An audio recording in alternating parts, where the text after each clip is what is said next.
อะระหังสัมมาสัมพุทโธภะคะวาพุทธังภะคะวันตังอะภิวาเทมิสวากขาโตภะคะวะตาธัมโมธัมมังนัมมาสามิสุปฏิปันโนภะคะวะโตสาวกสังโฆสังฆังนัมมามินะโมตัสสะภะคะวะโตอะระหะโตสัมมาสัมพุทธัสสะนะโมตัสสะภะคะวะโตอะระหะโตสัมมาสัมพุทธัสสะนะโมตัสสะภะคะวะโตอะระหะโตสัมมาสัมพุทธัสสะสัมมาสัมพุทธะมะโตลังสาสะธัมมะกะโนตัมมังอาภิวาทิยาปัสสิสัง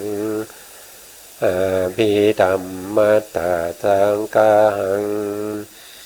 ตาตาวุตตาภิธัมมัตตาจตุธาปรมัตตาโตจิตตังเจตสิกังโลปังนิพพานะมิติสัพพทาขอกราบนมัสการพระมหาเถระพระสังฆาธิการพระเถรานุเถระและขอสวัสดีท่านผู้ฟังและผู้ชมทุกท่านที่ติดตามในรายการพระไตรปิฎกลอยฟ้าในเนื้อหาของพระอภิธรรมนะครับครั้งนี้ก็เป็นครั้งที่44ซึ่งอยู่ในเรื่องของนิพพานปรมัตถ์นะครับอยู่ในซึ่งเราก็ได้พูดเกี่ยวกับนิพพานปรมัตถ์มาถึง44ตอนแล้วนะครับซึ่งครั้งที่แล้วเนี่ยผมก็ได้พูดถึงเรื่องของวิรติ3นะครับวิรติ3แล้วก็พูดถึงเรื่องของสัมมาชีวะนะครับก็ยังติดท่านผู้ฟังอยู่ว่าพอดีพูดไปแล้วก็ลืมนะครับวันนี้ก็เลยพิมพ์มาให้ท่านผู้ฟังและผู้ชมได้เห็นนะครับว่าอาชีพที่ต้องห้ามเนี่ยมีอยู่5อย่างได้แก่อะไรบ้างนะครับอาชีพที่ต้องห้ามมี5อย่างนะครับก็คืออย่างที่1ก็คือค้าอาวุธสงครามนะครับคืออาวุธที่ใช้ในการทำร้ายซึ่งกันและกันนะครับในสมัยโบราณเราก็จะใช้มีดใช้หอกใช้ดาบนะครับแต่ปัจจุบันนี้ก็จะเป็นพวกปืนเป็นพวกลูกระเบิดเป็นขีปนาวุธนะครับเพื่อที่จะเอามาประหักประหารนะครับมาฆ่ากันนะมาฆ่ากันซึ่งการค้าอาวุธประเภทนี้มันเป็นอาวุธที่ร้ายแรงนะครับร้ายแรงกว่าในสมัยโบราณนะเป็นอาชีพที่ทางพระพุทธศาสนาห้ามนะครับว่าเป็นอาชีพที่ไม่ควรนะเป็นอาชีพที่ไม่ควรจะไปยึดเป็นอาชีพนะข้อที่1นะครับส่วนข้อที่2เนี่ยก็คือค้าพวกมนุษย์นะ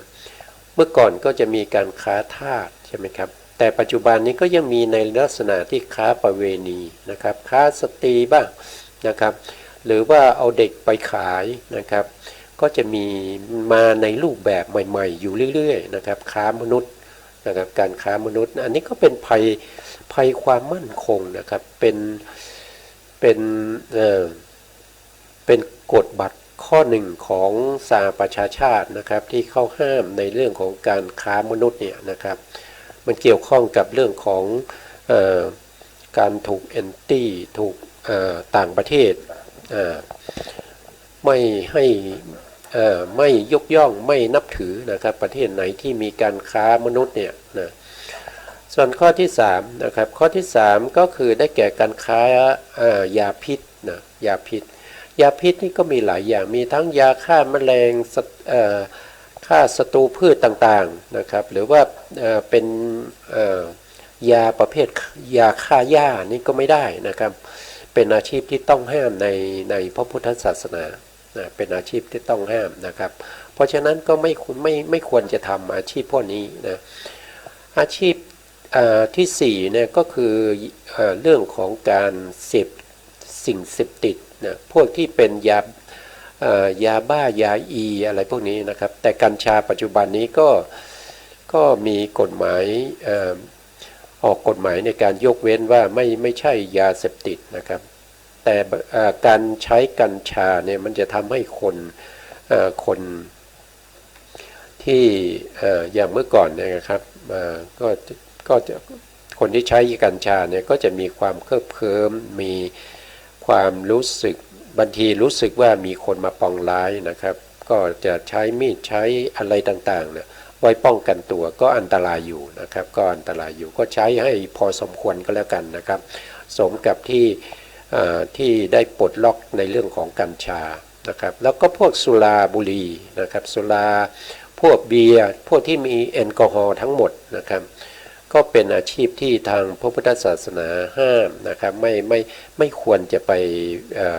ประกอบอาชีพพวกนี้นะส่วนข้อที่5นะครับข้อที่5ก็คือการค้าสัตว์นะครับ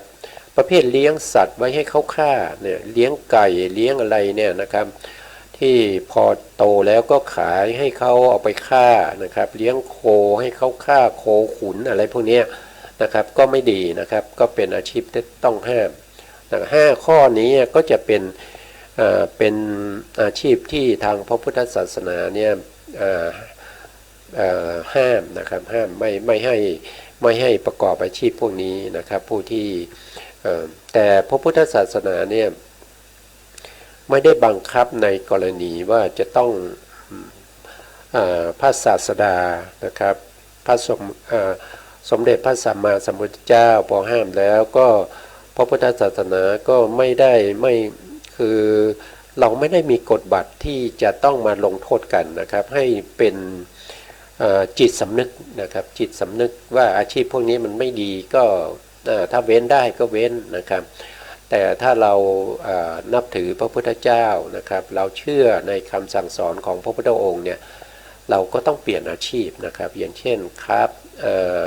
เป็นคนที่ขายปลาอยู่ในตลาดนะครับทุบหัวปลาทุกวันนะครับอย่างนี้นะครับถ้าเราเชื่อในคำสั่งสอนของพระสัมมาสัมพุทธเจ้าเราก็ต้องอดทนนะครับต้องเปลี่ยนอาชีพนะครับอันนี้ก็อยู่ในสัมมาอาชีวะนะครับสัมมาอาชีวะนะสัมมาอาชีวะก็คือเป็นอะไรเป็นองค์มรรคนะครับเป็นองค์มรรคองค์หนึ่งนะครับเป็นองค์มรรคองค์หนึ่งเพราะฉะนั้นสิ่งที่ไม่ดีนะครับสิ่งที่ไม่ดีเนี่ยพระพุทธองค์ก็ทรงห้ามไว้นะซึ่งเราก็มาดูว่าเมื่อวานนี้เราพูดถึงในเรื่องของสัมมาอาชีวะนะครับสัมมาอาชีวะอยู่ตรงนี้นะครับสัมมาอาชีวะก็คือเป็นเจตสิกตัวหนึ่งนะครับเจตสิกตัวหนึ่งอยู่ในวิรติ3เจตสิกตัวนี้จะเกิดขึ้นต่อเมื่อนะครับต่อเมื่อมีวัตถุที่จะให้เรางดเว้นเขาเรียกว่ามิตรภวัตถุนะมิตรภวัตถุเนี่ยเป็นวัตถุที่เราควรจะเว้นนะครับซึ่งถ้าเราทำอะไรไปนะครับในสถานการณ์เหตุการณ์ที่เราเผชิญหน้าเรากำลังเผชิญหน้าอยู่นะครับถ้าเราเว้นได้เราก็ต้องเว้นนะครับอย่างที่ยกตัวอย่างว่านะครับแม้กระทั่งสัตว์เล็กสัตว์น้อยที่มันกำลังไต่อยู่ตามพื้นเนี่ยถ้าเราเห็นเนี่ยเราไม่ควรจะไปเหยียบเขานะครับเราคิดถึงว่านะครับเขาก็มีชีวิตนะครับเขามีชีวิตเขาก็มีรูปขันธ์มีเวทนาขันธ์สัญญาขันธ์สังขารขันธ์แล้วก็วิญญาณขันธ์เหมือนกับเราเลยนะครับถ้าเราเดินไปนะครับถ้าเกิดมียักษ์มาเหยียบเราเนี่ยนะครับเปรียบเสมือนว่าเราก็เหยียบมดหรือว่าเหยียบแมลงต่างๆเนี่ยมันจะได้รับความทุกข์ทรมานนะครับมันจะได้รับความถึงแม้ไม่เหยียบเราเห็นแค่นั้นเองเราก็ตกใจแล้วนะครับว่า มียักษ์มีอะไรที่มีรูปร่างใหญ่โตมากนะครับที่กำลังยืนอยู่ต่อหน้าเราเนี่ยพร้อมที่จะเหยียบเราได้ทุกเวลาเนี่ยเราก็จะตกใจมากนะครับก็เหมือนกับสัตว์เล็กสัตว์น้อยนะครับที่เขาก็มีชีวิตเขาก็มีขันธ์ห้าเหมือนเรานะครับแล้วเขาก็เวียนว่ายตายเกิดในวัฏสงสารนี้นะแล้วบางครั้งเนี่ยเขาอาจจะเกิดมาเป็นมนุษย์ก็ได้นะยุคสมัยนี้เขาอาจจะเสียโอกาสพลาดท่าในการที่ไปทำอกุศลแล้วก็อกุศลก็ให้ผลเขาก็เลยไปเกิดเป็นพวกแมลงพวก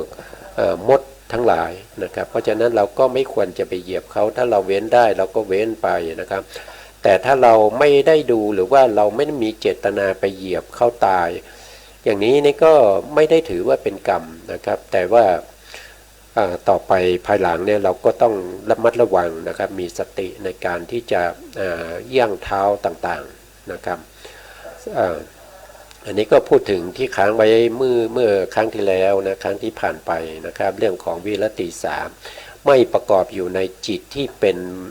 ป็นวิบากทั้งหลายนะวิรติสามไม่ประกอบในจิตที่เป็นวิบากทั้งหลายวิบากก็มีอะไรบ้างก็จะมี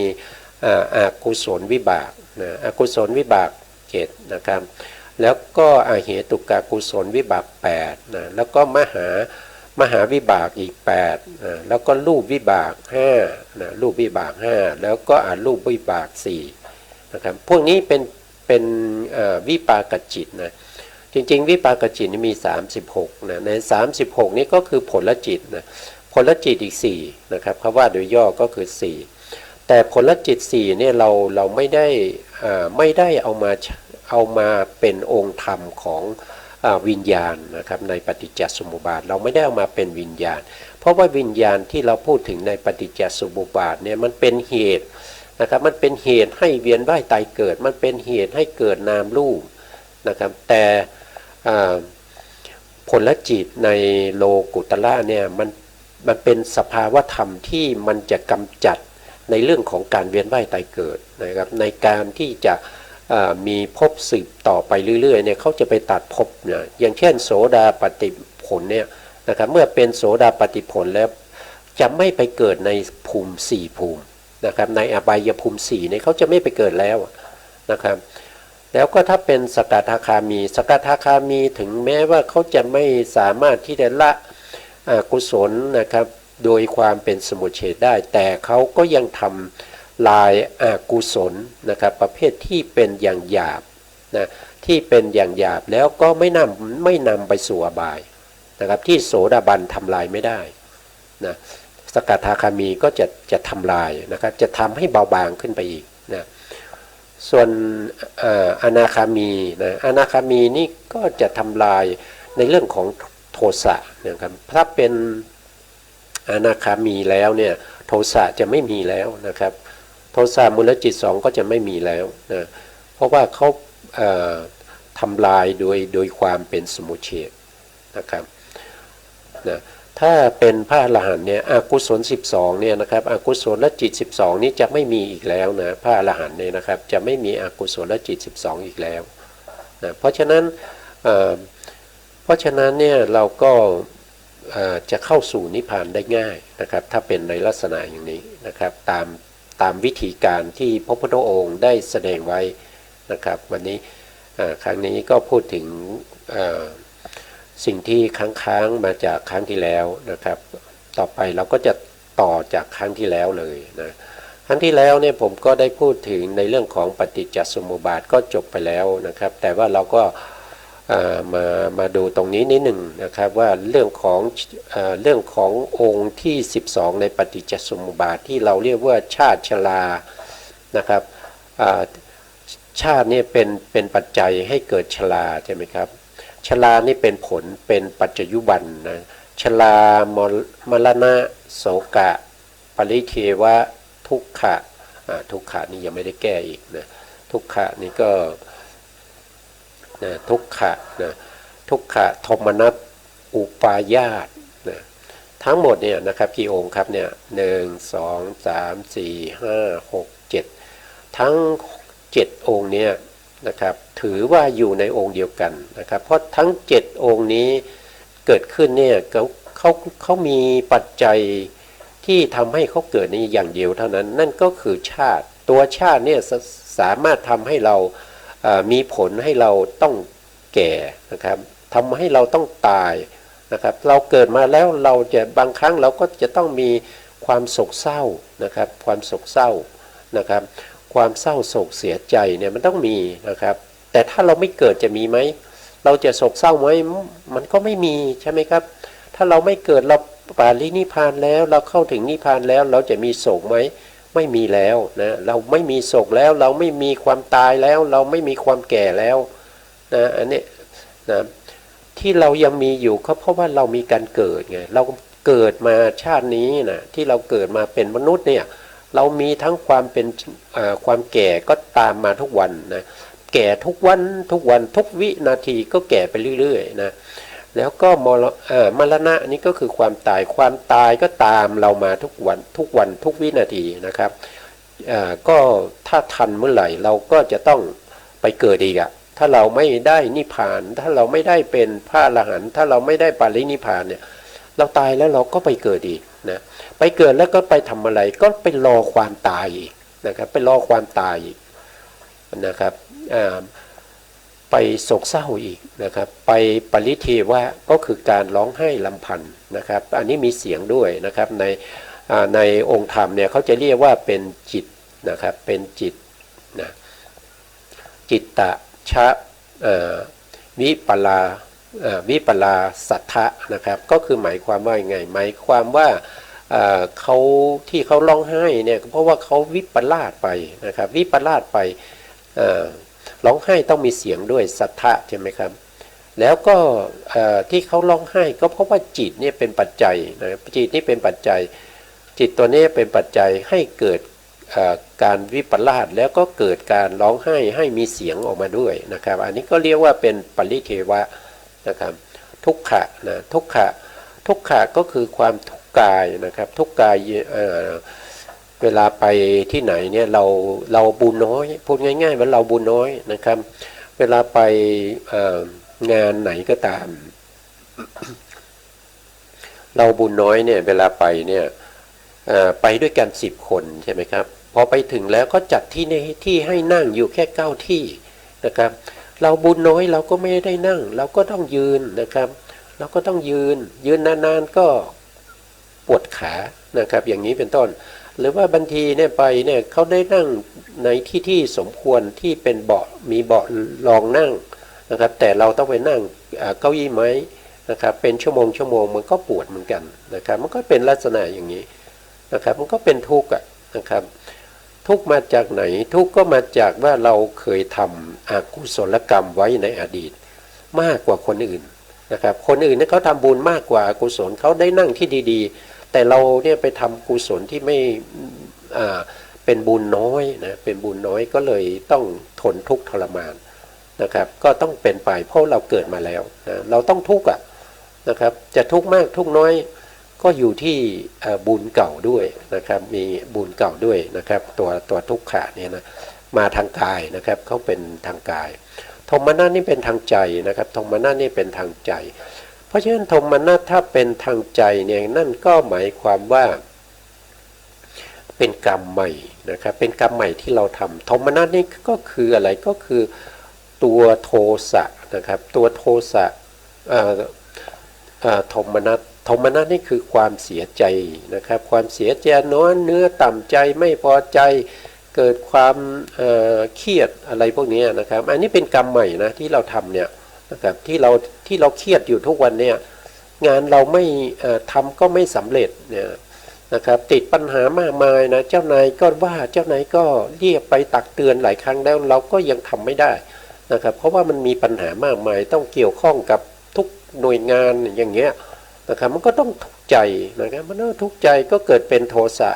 นะครับเกิดเป็นโทสะมีความทุกข์โทมนัสเกิดขึ้นนะครับส่วนอุปาญาตก็เหมือนกันนะครับอุปาญาตคือความคับแค้นใจนะครับอุปาญาตเนี่ยมันคับแค้นใจมากนะครับจนคล้ายๆกับว่าที่เขาน้ำมันเนี่ยไปต้มจนน้ำมันเนี่ยมันเหมือนเหือดแห้งหายไปหมดเลยก็ยัง ไฟนั้นก็ยังเผากระทะอยู่นะครับมันเหือดแห้งไปถึงขนาดนั้นนะครับอันนี้เป็นความคับแค้นใจนะครับองค์ธรรมก็ได้แก่โทสะเหมือนกันนะโทสะนะครับโทสะเจตสิกนะครับอันนี้นะครับพวกนี้ก็เป็นองค์ธรรมที่มีชาติเป็นเหตุนะครับมีชาติเป็นปัจจัยเมื่อมีชาติเป็นปัจจัยก็จะต้องมีความแก่ใช่ไหมครับคนใดที่เกิดมาแล้วสัตว์ใดที่เกิดมาแล้วเนี่ยไม่แก่มีไหมนะมีไหมนะครับที่เราเห็นอยู่ทุกวันนี้นะครับที่เกิดมาด้วยกันเนี่ยนะมีแก่ไหมใครบ้างที่ไม่แก่ไม่มีนะครับเกิดมาแล้วต้องแก่ต้องตายนะครับบางครั้งก็จะต้องมีความโศกเศร้าเสียใจญาติเสียอย่างเงี้ยนะคนที่เรารักใคร่เสียไปอย่างเงี้ยนะครับมันก็จะต้องมีความโศกความเศร้าเป็นธรรมดานะครับบางครั้งถึงกับมีการร้องไห้นะครับมีการร้องไห้ลำพันบ่นเพ้อนะครับบางครั้งก็ทุกข์กายทุกข์ใจนะบางครั้งก็คับแค้นใจพวกนี้มันเป็นธรรมดาครับมันเป็นธรรมดาของการเกิดนะเพราะฉะนั้นพระพุทธศาสนาจึงสอนให้พวกเราเนี่ยได้รู้ว่าที่เราเป็นอยู่อย่างนี้เพราะว่าเรามีการเกิดแต่ถ้าเราไม่มีการเกิดนะครับพวกนี้จะไม่มีเลยนะไม่ว่าท่านจะไปเกิดในภพภูมิใดนะครับพวกนี้มันมีนะบางท่านอาจจะว่าถ้าไปเกิดเป็นพรหมก็ไม่มีสิความแก่ความชราความแก่ใช่เราดูไม่เรามองไม่เห็นนะครับว่าพรหมเนี่ยมีความแก่เพราะความแก่เนี่ยมันคือถีติขณะของรูปแล้วก็ของนามนะของจิตและเจตสิกถีติขณะนะครับอย่างรูปเนี่ยมีถีติขณะถึง49ขณะแต่เจตสิกกับจิตเนี่ยมีถีติขณะ1ขณะตรงถีติขณะนั้นแหละเขาเรียกว่าเป็นชรานะครับเป็นชรามันมีชราอยู่แต่เรามองไม่เห็นนะเรามองไม่เห็นแล้วถามว่าพรหมไม่ตายหรือ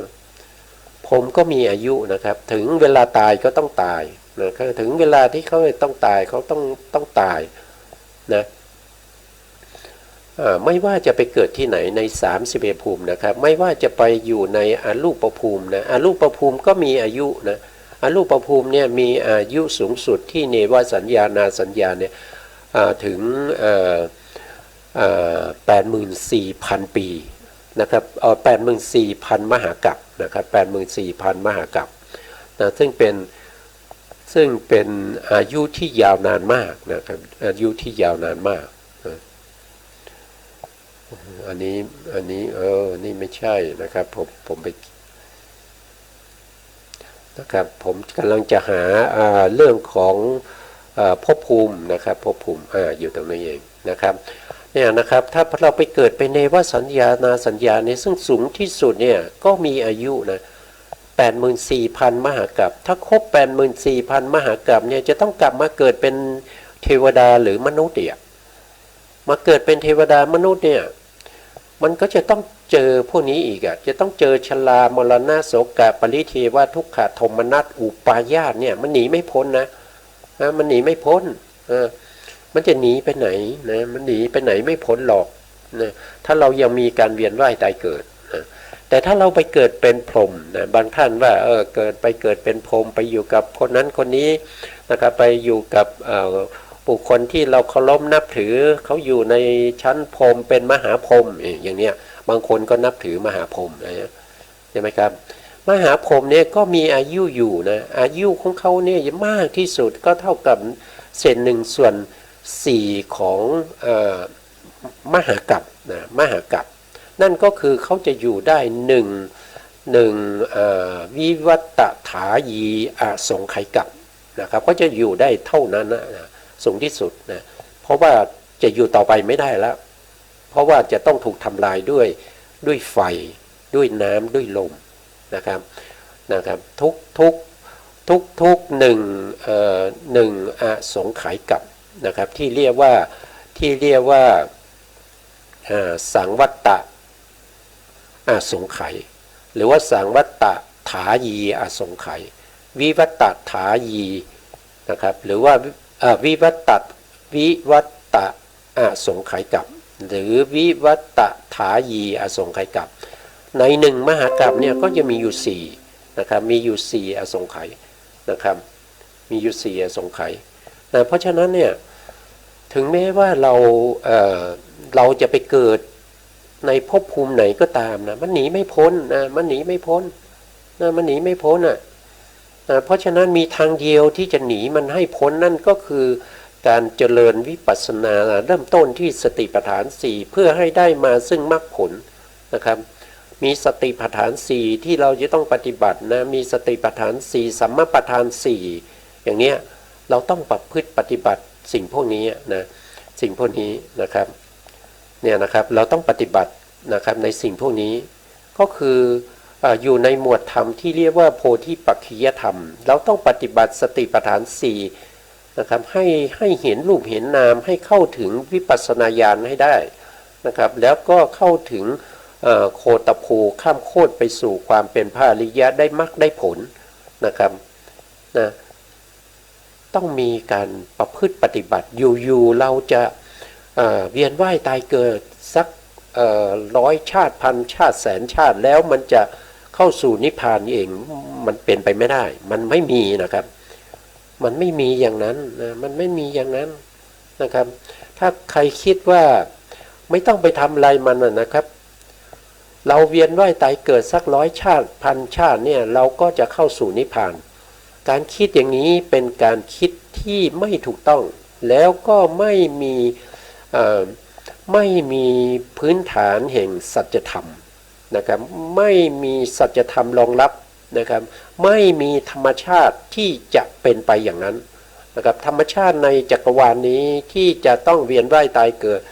แล้วไม่ต้องไปเจริญสติปัฏฐานสี่ไม่ต้องได้มรรคได้ผลไม่ต้องเข้าสู่นิพพานไม่ต้องมีนิพพานเป็นอารมณ์แล้วก็ไม่ต้องเวียนว่ายตายเกิดไม่ต้องมาทุกข์ทรมานอีกอย่างนี้ไม่มีนะครับอย่างนี้ไม่มีนะมีแต่จะต้องทำเองนะครับจะต้องทำเองก็คือสติปัฏฐานสี่สัมมาปัฏฐานสี่อิทธิบาทสี่นะครับอินทรีย์ห้าพละห้าโพชฌงค์เจ็ดแล้วก็มากมีองค์8พวกนี้เป็นตัวที่เราจะต้องทำให้มันมีขึ้นนะเราจะต้องทำให้มันมีขึ้นนะครับส่วนวิปัสสนานะครับวิปัสสนาภูมิ6เนี่ยเป็นอารมณ์นะเป็นอารมณ์ของอะไรเป็นอารมณ์ของสติปัฏฐานสี่สัมมาปัฏฐานสี่อิทธิบาทสี่อินทรีย์ห้าพละห้าโพชฌงค์เจ็ดมากมีองค์8นะครับพวกนี้จะต้องมีอารมณ์เป็นวิปัสสนาภูมิอย่างใดอย่างหนึ่งใน6อย่างนี้นะครับส่วนผู้ที่มีปัญญานะครับสำหรับของพระสัมมาสัมพุทธเจ้าเนี่ยพระพุทธองค์เนี่ย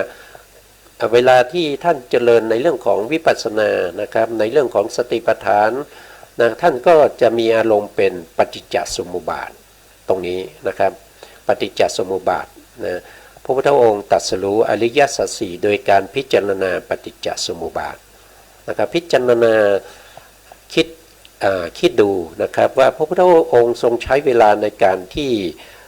พิจารณาในเรื่องของปฏิจจสมุปบาทมาตั้งแต่ปฐมยามตั้งแต่6 โมงเย็นนะครับ6 โมงเย็นของคืนวันวิสาขบูชาที่วันเพ็ญเดือน6นะครับตั้งแต่6 โมงนะครับ6 โมงเย็นเป็นต้นไปนะครับแล้วก็ได้บุพเพนิวาสานุสติญาณนะครับแล้วก็ไปได้จุตูปปาตญาณในมัชชิมยามก็คือตั้งแต่4 ทุ่มถึงตี 2นะครับแล้วก็ยังพิจารณาปฏิจจสมุปบาทไปอีก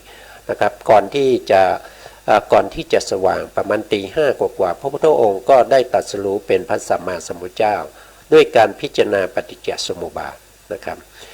นะซึ่งการ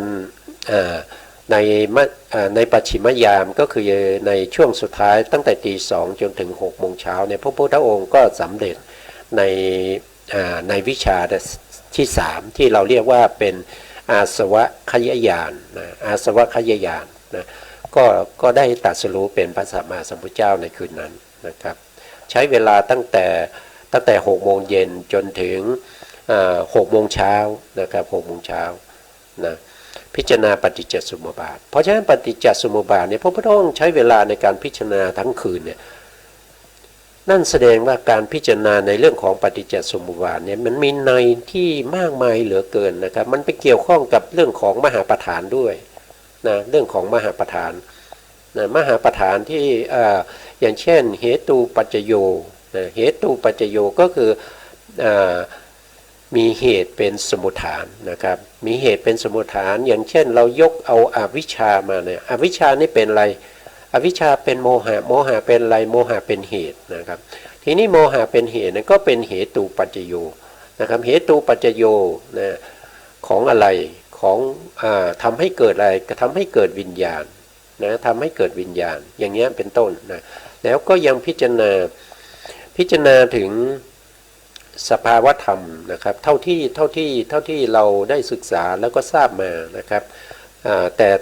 ถ้าพูดโดยรายละเอียดจริงๆเนี่ยเราไม่สามารถที่จะรู้ได้อย่างพระสัมมาสัมพุทธเจ้านะครับเรารู้เฉพาะในส่วนที่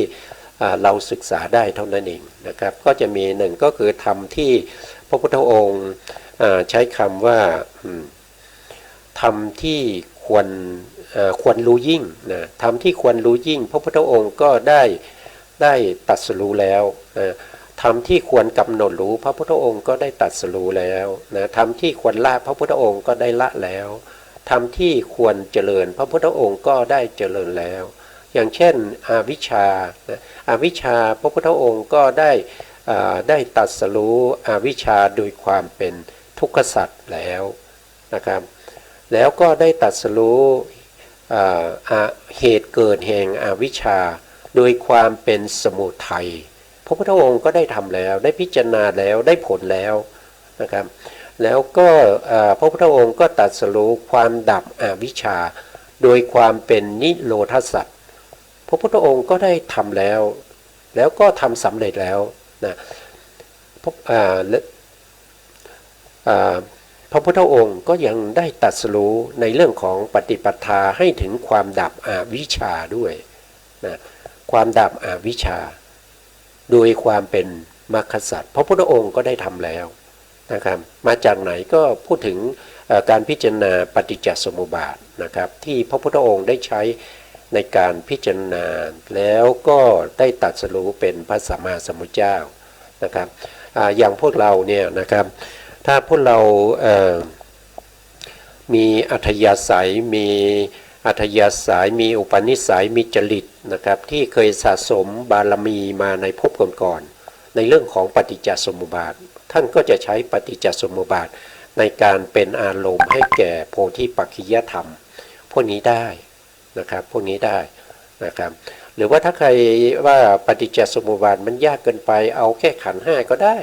นะครับเอาแค่ขันธ์ห้าก็ได้ขันธ์ห้ายังไม่ละเอียดพอก็เอาอายตนะ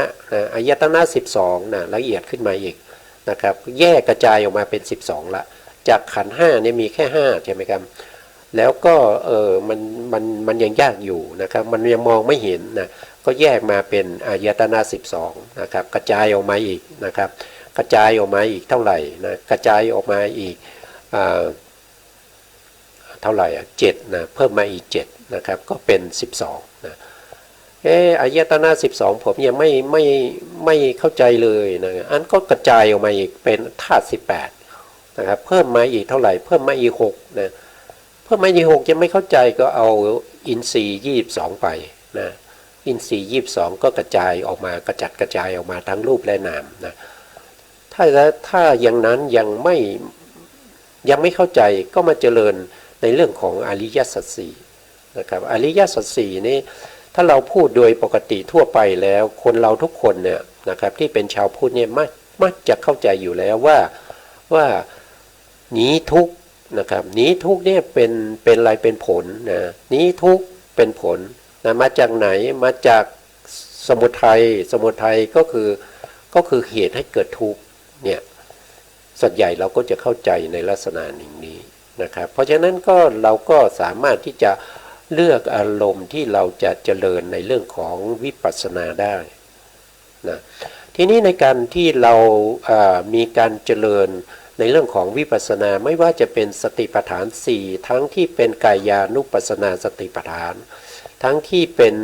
เวทนานุปัสสนาสติปัฏฐานทั้งที่เป็นจิต ตานุปัสสนาสติปัฏฐานแล้วก็ธรรมานุปัสสนาสติปัฏฐานโดยมีวิปัสสนาภูมิ6อย่างใดอย่างหนึ่งเป็นอารมณ์เมื่อเราเจริญไปแล้วเนี่ยสมาธิเรามีกำลังมากขึ้นจนถึงอุปจารสมาธินะครับเมื่อมีสมาธิเป็นอุปจารสมาธิแล้วการกำหนดรู้อยู่ในนามรูปของเราเนี่ยก็ติดต่อเนื่องกันมานะครับจนได้สมาธิในการกำหนดเนี่ยถึงมีกำลังเทียบเท่ากับอุปจารสมาธิเมื่อเทียบเท่ากับอุปจารสมาธิสภาวธรรมที่เขาเกิดอยู่ที่เรามองไม่เห็นมาก่อนเนี่ยเราก็จะเริ่มเห็นละนะครับเราก็จะเริ่มเห็นละเห็นนามเห็นรูปนะครับนามคืออะไรนามที่แยกออกมาจากรูปได้นามกับรูปเขาไม่ได้ประกอบกันเป็นเนื้อเดียวกันไม่เหมือนกับจิตกับเจตสิกที่ประกอบกันนะครับแต่นามกับรูปคือจิตและเจตสิกกับรูปเนี่ยเขาไม่ได้ประกอบกันเขากระจัดกระจายนะครับเขากระจัดกระจายเขาแยกตัวจากกันได้เขาแยกอยู่ตลอดเวลาเพียงแต่เรามองไม่เห็นเท่านั้นเองตอนปัจจุบันเนี่ยไม่ว่าเราจะไปไหนเนี่ยรูปนามเนี่ยเขาจะแยกออกจากกันอยู่เสมอนะครับแต่ที่เขาอยู่เป็นตัวเป็นตนที่เราเห็นอยู่เนี่ยเพราะอะไรก็เพราะว่าเขามีปัจจัยนะเขามีปัจจัยมีเหตุมีปัจจัยให้เขายังประชุมกันอยู่ได้นะครับแต่เหตุปัจจัยนั้นอยู่ได้ไม่นานนะครับถ้าเป็นรูปก็อยู่แค่51ขนาดเล็กเท่านั้นเองนะครับ51ขนาดเล็กมีขนาดที่1ก็จะเป็น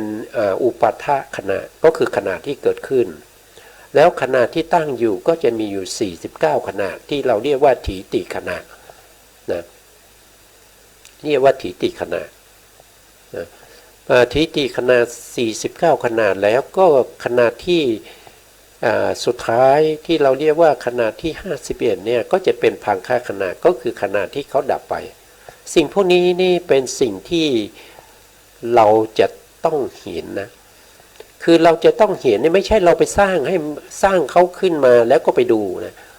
คือเขามีอยู่แล้วในตัวเราแต่เรามองไม่เห็นนะเรามองไม่เห็นสิ่งพวกนี้มันมองไม่เห็นนะเพราะสติปัญญาสมาธิเนี่ยมันไม่แก่กล้านะที่สำคัญก็คือตัวสมาธิเนี่ยมันไม่นิ่งพอนะมันไม่สงบเพียงพอนะมันสงบไม่ถึงขั้นจึงทำให้ตัวปัญญาเนี่ยไม่สามารถที่จะเห็นสิ่งพวกนี้ได้แต่สิ่งพวกนี้เนี่ย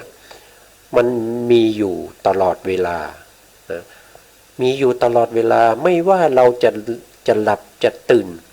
หรือว่าจะตายนะครับหรือว่าเราจะตายไปนะครับไปเกิดในภพใหม่มันก็ไปอยู่อย่างนี้มันก็จะมีอยู่อย่างนี้นะครับมีการเกิดขึ้นตั้งอยู่ดับไปนะมีการเกิดขึ้นตั้งอยู่ดับไปขณะที่เกิดขึ้นก็เป็นถีติ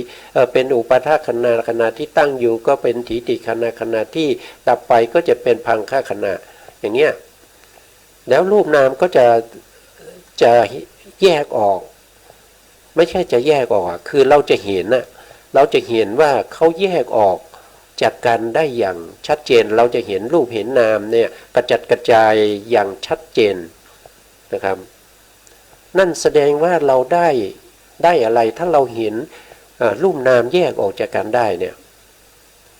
โดยเห็นชัดเจนนะครับว่ารูปกับนามนี่แยกออกจากกันแล้วก็เข้าใจเห็นด้วยตัวปัญญานะเห็นด้วยตัวปัญญาที่เราเรียกว่าวิปัสสนาปัญญาที่เข้าไปเห็นนั่นถ้าเราได้เห็นอย่างนั้นนั่นแสดงว่าเราได้ญาณที่หนึ่งในวิปัสสนาญาณที่เราเรียกว่านามรูปปริเฉทญาณเราได้นามรูปปริเฉทญาณนะครับนามรูปปริเฉทญาณแล้วก็ถ้าเรายังมีความขยันนะครับมีความอดทนมีวิริยะนะมีวิริยะมีขันติมีสมาธิมีสติปัญญาเนี่ยเราก็จะเห็นว่าสิ่งที่เราเห็นมันแยกจากกันที่มันมีการที่มันมีกระจัดที่มันแยกออกจากกันกระจัดกระจายเนี่ยมันมาเพราะมันมีมาเพราะอะไรเราก็จะไปเห็นว่าปัจจัยนี่ไหมเราว่าเห็นปัจจัยที่เขาทำให้เกิดรูปและนามให้เขาอยู่รวมกันแล้วก็สลายไปแตกสลายไปนั่นก็แสดงว่า เราสามารถที่จะเข้าถึงในเรื่องของวิปัสสนาญาณข้อที่สองนะครับก็คือปัจจยปริฆหญาณนะสองญาณนี้เป็นญาณที่เราจะต้องได้ก่อนนะครับเพราะว่าสองญาณนี้ถ้าจัดเข้าในเรื่องของปริญญาสามนะเขาก็จะเป็นญาตะปริญญาเป็นสิ่งแรกที่จะต้องได้นะเป็นสิ่งแรกที่จะต้องได้คือจะต้องได้ก่อนการที่เราเห็นพระไตรลักษณ์นะพระไตรลักษณ์เนี่ยจะมาปรากฏในญาณที่สามนะจะมาปรากฏอยู่ในญาณที่สามที่เราเรียกว่าสัมมัสสนญาณนะสัมมัสสนญาณเนี่ยจะเห็นในเรื่องของรูปนามที่เกิดขึ้นแล้วก็มีการตั้งอยู่แล้วก็ดับไปเขาจะเห็นเกิดขึ้นตั้งอยู่ดับไปของนามและรูปนะพระไตรลักษณ์เนี่ยจะเห็นครั้งแรกในญาณที่สามนี้นะครับเพราะฉะนั้นก่อนที่จะเห็นญาณที่สามได้เนี่ยจะต้องทำญาณที่หนึ่งและญาณที่สองให้เกิดขึ้นก่อนญาณที่หนึ่งและญาณที่สองที่จะเกิดขึ้นเนี่ยมันเป็นผลของการปฏิบัตินะมันเป็นผลของการปฏิบัติสติปัฏฐาน4สัมมาปัฏฐาน4อิทธิบาท4อินทรีย์5ปัญญา5โพชฌงค์7แล้วก็มรรคมีองค์8ตัวนั้นเป็นตัวปฏิบัติแต่ปฏิบัติไปนานๆปฏิบัติถูกทางเนี่ยนะครับมันก็จะทำให้เราได้ผลของการปฏิบัติออกมาผลของการปฏิบัติอันแรกเนี่ยก็จะเรียกว่าเป็นนามรูปปริเฉทญาณนะครับนามรูปปริเฉทญาณก็จะเกิดกับเราก็จะเห็นนะถ้าเราเห็นนะครับเราเห็นเขาแยกออกจากกันนะครับนามกับรูปเนี่ยแยกจากกันได้นะครับแยกจากกันได้แล้วก็อย่างเช่นรูปก็จะกระจัดกระจายเหมือนกันนะครับอย่างเช่นกรรมชรูปเนี่ยเขาจะมีรูปอยู่10อย่างใช่ไหมครับที่เราเรียกว่าเป็นรูปกลาบนะครับทัสสะจักขุทัสสะกะกลาบนะครับจักขุทัสสะกะกลาบเนี่ยไม่ใช่มีรูปเดียวนะครับที่เรามองเห็นอยู่ทุกวันเนี่ยมันจะมีขนาดตาดำของเราเนี่ยมีขนาดเท่ากับหัวของเหานะครับทีนี้หัวของเหาเนี่ยที่เล็กๆนั่นนะครับมันมีลูกกะลาบอยู่ถึง11.57 ล้านกะลาบนะครับจะมีอยู่ประมาณนี้นะ11 ล้านกว่าเนี่ยกะลาบเนี่ยที่มันมารวมตัวมาเกาะกันอยู่ในบริเวณนั้นนะครับในจักขุประสาท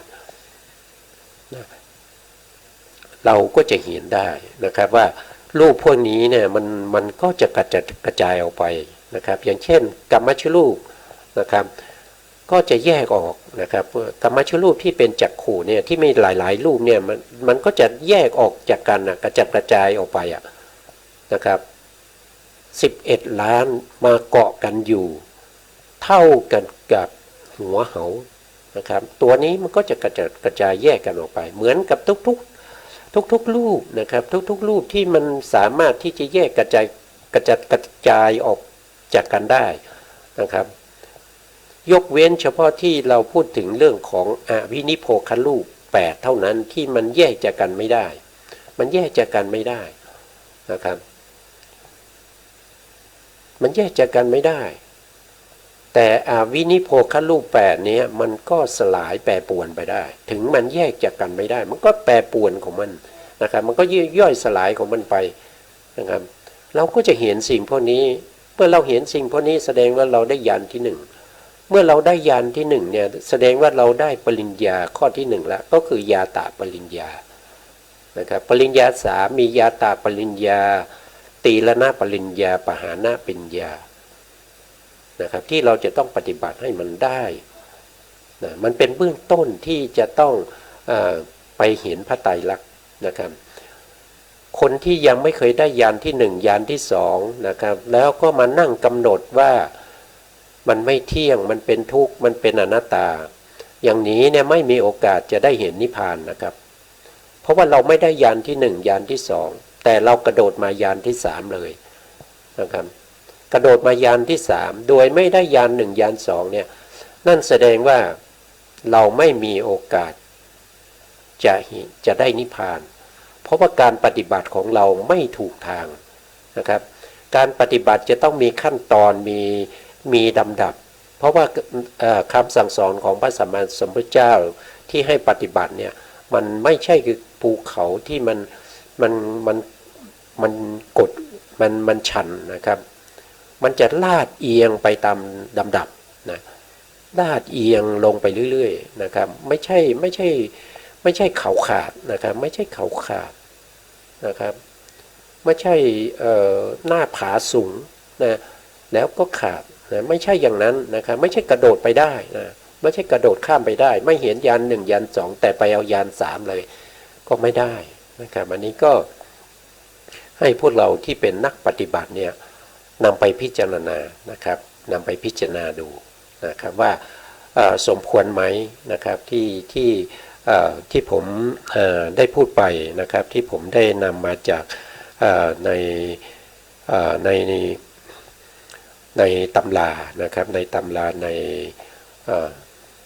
อภิธรรมมัทธสังคหะในปฏิเฉดที่9นะครับในปฏิเฉดที่9ในเรื่องของวิปัสสนานะครับในเรื่องของวิปัสสนาแล้วก็บางส่วนก็นำมาจากในวิสุทธิมรรคนะครับในวิสุทธิมรรคก็ได้กล่าวไว้นะครับได้กล่าวไว้บ้างนะครับเราก็นำมาผสมประสานกันนะครับแล้วก็นำเสนอให้ท่านผู้ฟังเนี่ยได้รับทราบนะครับว่า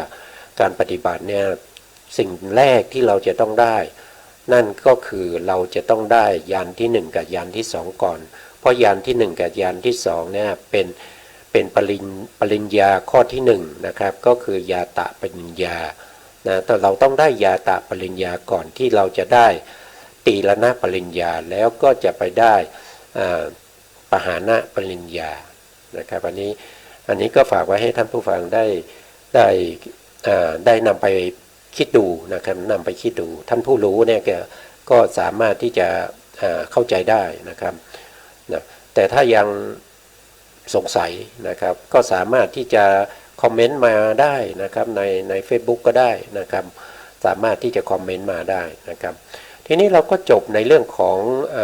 โพธิปัจจยธรรมและก็วิปัสสนาญามีวิปัสสนาภูมิ6แล้วนะครับในตัวที่เป็นตัวปฏิบัติแล้วก็วิปัสสนาแล้วก็อารมณ์นะครับทีนี้สิ่งที่เรายังข้ามไม่ได้นั่นก็คือเราต้องรู้ด้วยว่าเวลาเราปฏิบัติแล้วอะไรจะเกิดขึ้นนะครับอะไรจะเกิดขึ้นนั่นก็จะเรียกว่าวิปัสสนาธรรม6นะครับวิปัสสนาธรรม6เนี่ยเป็นผลของการปฏิบัติในโพธิปัจจยธรรมที่มีวิปัสสนาภูมิ6เป็นอารมณ์นะครับอันนี้คือตัวผลการปฏิบัติในวิปัสสนาธรรม6ข้อที่1ก็จะมี1ก็คือวิสุทธิ7นะวิสุทธิ7ข้อที่1นะครับข้อที่2เนี่ยก็จะมีลักษณะ3นะครับอันนี้เป็นลักษณะ3ก็คือพระไตรลักษณ์นั่นเองนะครับก็เป็นเรื่องของอนิจจังทุกขังอนัตตานั่นเองนะส่วนข้อที่3ก็จะเป็นอนุปัสสนา3นะอนุปัสสนา3ก็อนุก็คือเนืองๆนะครับก็คือกำหนดรู้ในพระไตรลักษณ์ทั้งที่เป็นอนิจจังทุกขังอนัตตาเนืองๆนะครับต่อเนื่องกันไปเนืองๆนะในขณะที่เห็นพระไตรลักษณ์เนี่ยนะครับคนผู้ปฏิบัตินะผู้ที่ปฏิบัติเนี่ยบางท่านอาจจะเห็นอนิจจังนะครับชัดเจนนะชัดเจนเห็นการเปลี่ยนแปลงชัดเจนนะแต่บางท่านก็จะเห็นว่ามันเป็นทุกข์นะครับเห็นทุกข์ชัดเจนนะครับเห็นอนิจจังบ้างเล็กน้อยแต่ไม่ชัดเจนเหมือนกับการเห็นทุกข์ก็จะผู้ใดที่มีความเห็นในเรื่องของอนิจจังชัดเจนก็กำหนดติดตามดูเรื่องของอนิจจังนะครับอย่าไปฝืนมันนะบางคนอาจจะเห็นทุกข์ชัดเจนนะก็ให้ติดตามดูในเรื่องของทุกข์นะครับติดตามกำหนดดูให้ต่อเนื่องสืบไปนะครับบางคนอาจจะเห็นในเรื่องของอนัตตาชัดเจนนะผู้ที่เห็นอนัตตาชัดเจนเนี่ยจะมีน้อยมากนะครับเพราะว่าอนัตตาเนี่ยต้องใช้ปัญญามากนะครับในแม้กระทั่งพระโพธิสัตว์นะที่จะมาตรัสรู้เป็นพระพุทธเจ้านะครับ ท่านก็ยังไม่สามารถที่จะเข้าใจในเรื่องของอนัตตาได้นะครับท่านสามารถเข้าใจในเรื่องของอนิจจังทุกขังได้แต่อนัตตาเนี่ยไม่สามารถที่จะเข้าใจได้เลยนะครับอนัตตาเนี่ยจะต้องผู้ที่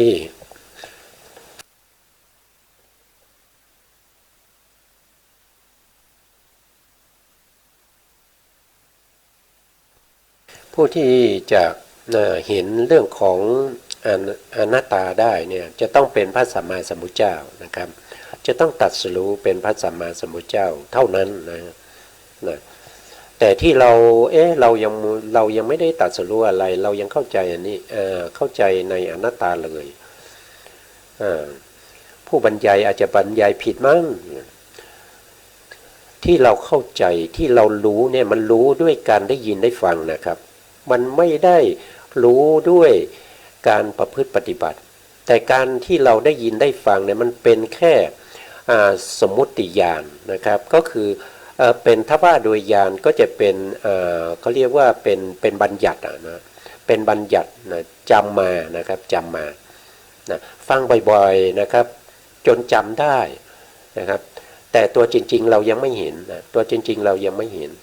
นะครับนะแต่ถ้าเราไม่ได้ยินได้ฟังเนี่ยเราจะพูดได้ไหมว่า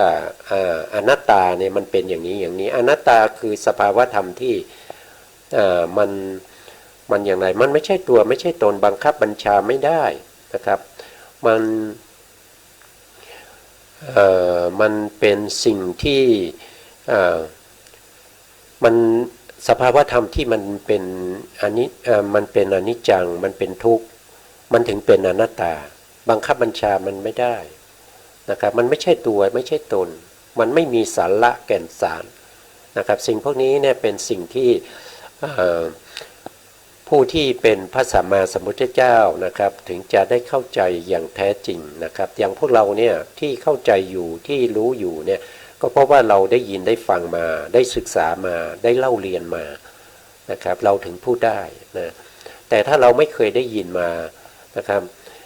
เรามานั่งปฏิบัติแล้วเราว่าเราได้อนัตตาเนี่ยมันให้อธิบายก็อธิบายไม่ถูกนะครับพูดไม่ออกพูดไม่เป็นนะแล้วก็สิ่งที่เราได้นะมันเป็นอนัตตาจริงๆหรือเปล่าก็ไม่รู้นะครับเนี่ยอันนี้ก็คืออนุปัสสนา3นะครับอนุปัสสนา3นะคืออนุปัสสนาก็คือตามเห็นเนืองๆนะครับตามเห็นเนืองๆในความเป็นทุกข์นะครับตามเห็นเนืองๆในความเป็นอนิจจังตามเห็นเนืองๆในความเป็นอนัตตานะก็จะเป็นอนุปัสสนา3นะส่วนวิปัสสนาญาณ10เนี่ยก็ในส่วนของวิปัสสนาญาณ10นี้ก็จะเริ่มตั้งแต่สัมมาสนญาณนะครับนะก็จะนับเอาตั้งแต่สัมมาสนญาณเพราะว่าสัมมาสนญาณเนี่ยเป็นญาณแรกที่เห็นพระไตรลักษณ์นะครับญาณที่1ญาณที่2นี้ยังไม่เห็นพระไตรลักษณ์นะครับสัมมาสนญาณเนี่ยจะอยู่ในญาณที่3นะครับญาณที่3ที่เรียกว่าสัมมาสนญาณนะก็จะเป็นญาณที่1ในวิปัสสนาญาณนะครับเพราะว่าเห็นพระไตรลักษณ์เป็นครั้งแรกนะครับเห็นความเป็นอนิจจังทุกขังอนัตตาเป็นครั้งแรกในสัมมาสนญาณนะญาณที่2ในวิปัสสนาญาณ10ก็ได้แก่อุทยพยญาณนะอุทยพยญาณเนี่ยก็คือเห็นความเกิดขึ้นและก็ความดับไปของทั้งนามและรูปนะเห็นเฉพาะเกิดขึ้นดับไปนะครับแต่ถ้าเป็นสัมมาสนญาณเนี่ยเขาจะเห็นการเกิดขึ้นตั้งอยู่ดับไปนะครับเห็น3ลักษณะนะอุทยพยญาณเนี่ยมันจะแบ่งออกเป็นอุทยพยญาณที่มีกำลังอ่อนกับที่มีกำลังมากนะกำลังอ่อนเนี่ยเราก็จะเรียกว่าตาลุนุนะครับตาลุนะนะครับตาลุนะอุทยพยญาณเป็นอุทยพยญาณที่มีกำลังอ่อนนะครับมีกำลังอ่อนนั่นแสดงว่าจะมีวิปัสสนูปกิเลสนะครับเข้ามาขัดขวางนะเข้ามาเกิดในญาณนี้นะ เข้ามาเกิดในถ้าเราได้อุทยพยญาณอย่างอ่อนเนี่ยจะมีวิปัสสนูปกิเลสเข้ามารบกวนนะครับวิปัสสนูปกิเลส10อย่างด้วยกันนะบางคนก็จะเข้าใจว่าเราได้นิพพานแล้วบางคนก็เข้าใจถึงว่าได้เป็นพระอรหันต์แล้วนะครับจริงๆแล้วยังไม่ใช่ได้แค่ญาณวิปัสสนาญาณที่2นะครับแล้วก็เป็นวิปัสสนาญาณที่มีกำลังอ่อนด้วยนะถ้าไม่สามารถจะข้ามพ้นจากวิปัสสนูปกิเลสไปได้เนี่ยก็จะติดอยู่ตรงนี้นะครับนะเมื่อมาปฏิบัติวิปัสสนาเมื่อไหร่ก็จะต้องติดอยู่ตรงนี้ทุกทีนะครับติดอยู่ในแสงสว่างที่เรียกว่าโอภาสติดอยู่ในเรื่องของสตินะครับสติที่มีความคมชัดนะครับมีติดอยู่ในเรื่องของปัญญาติดอยู่ในเรื่องของวิริยะนะครับติดอยู่ในเรื่องของการปฏิบัติพวกนี้เพราะตัวที่ไปติดเนี่ยมันเป็นอกุศลธรรมมันเป็นเขาเรียกว่าเป็นนิกันตินะนิกันตินะตัวนิกันติเนี่ยจะเป็นตัวที่ไปติดอยู่ในสติในปัญญาในวิริยะในแสงสว่างอะไรพวกนี้มันพอจะ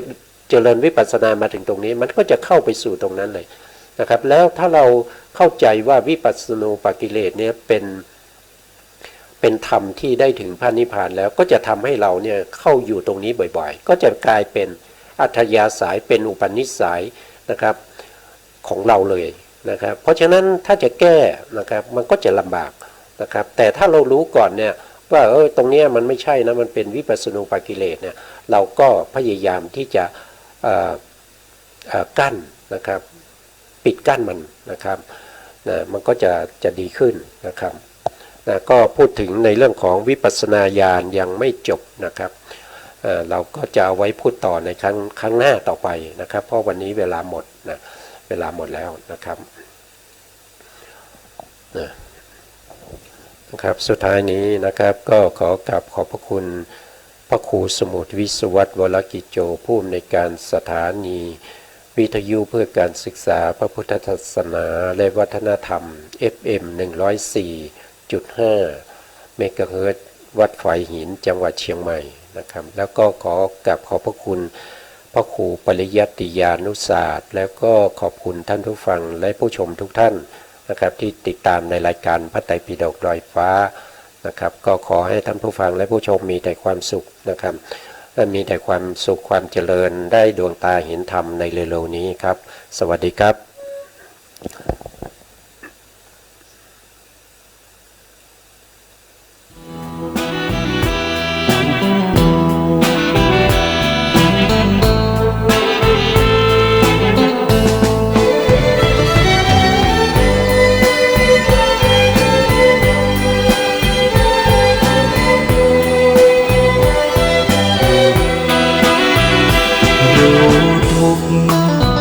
ละสมุทัยแจ้งนิโรธแล้วเจริญมรรคศีลสมาธิปัญญาเป็นหลักเพ่งออกไปเห็นตัวทุกข์ตัวดักรู้แจ้งประจักษ์แล้วผลักออกไปเรียนรู้พระอริยะเอาธรรมะนั้นบ่งแก้ไขผู้มีจิตผู้มีธรรมเราไม่ใช่เราจะรู้ด้วยตัวเองไม่ได้อริยสัจตรัสไว้ให้เดินไปตามธรรมเจริญปัญญาในมรรคองค์8เป็นหลักงดงามเลิศล้ำรู้เนื้อรู้ตัวไม่ตกต่ำฝึกจิตฝึกใจให้ดื่มด่ำรู้รูปรู้นามแยก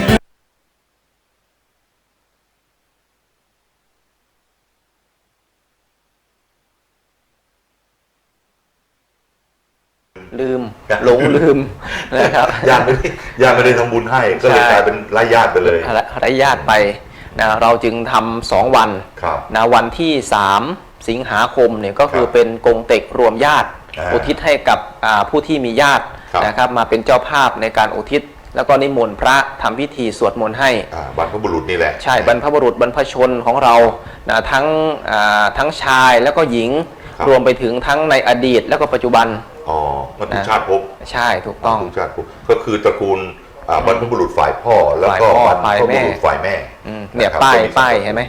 มีป้ายวิญญาณอย่างเงี้ย ใช่ฮะ ที่นี่ป้ายวิญญาณก็มีข้อแตกต่างอีกแล้ว เป็นยังไง ก็คือว่าป้ายวิญญาณที่จองกันโดยทั่วๆไป อืม ก็จะเป็นป้ายอย่างที่เห็นเมื่อกี้เนี่ยนะฮะ อ่า แต่ป้ายที่พิเศษอ่ะ อืม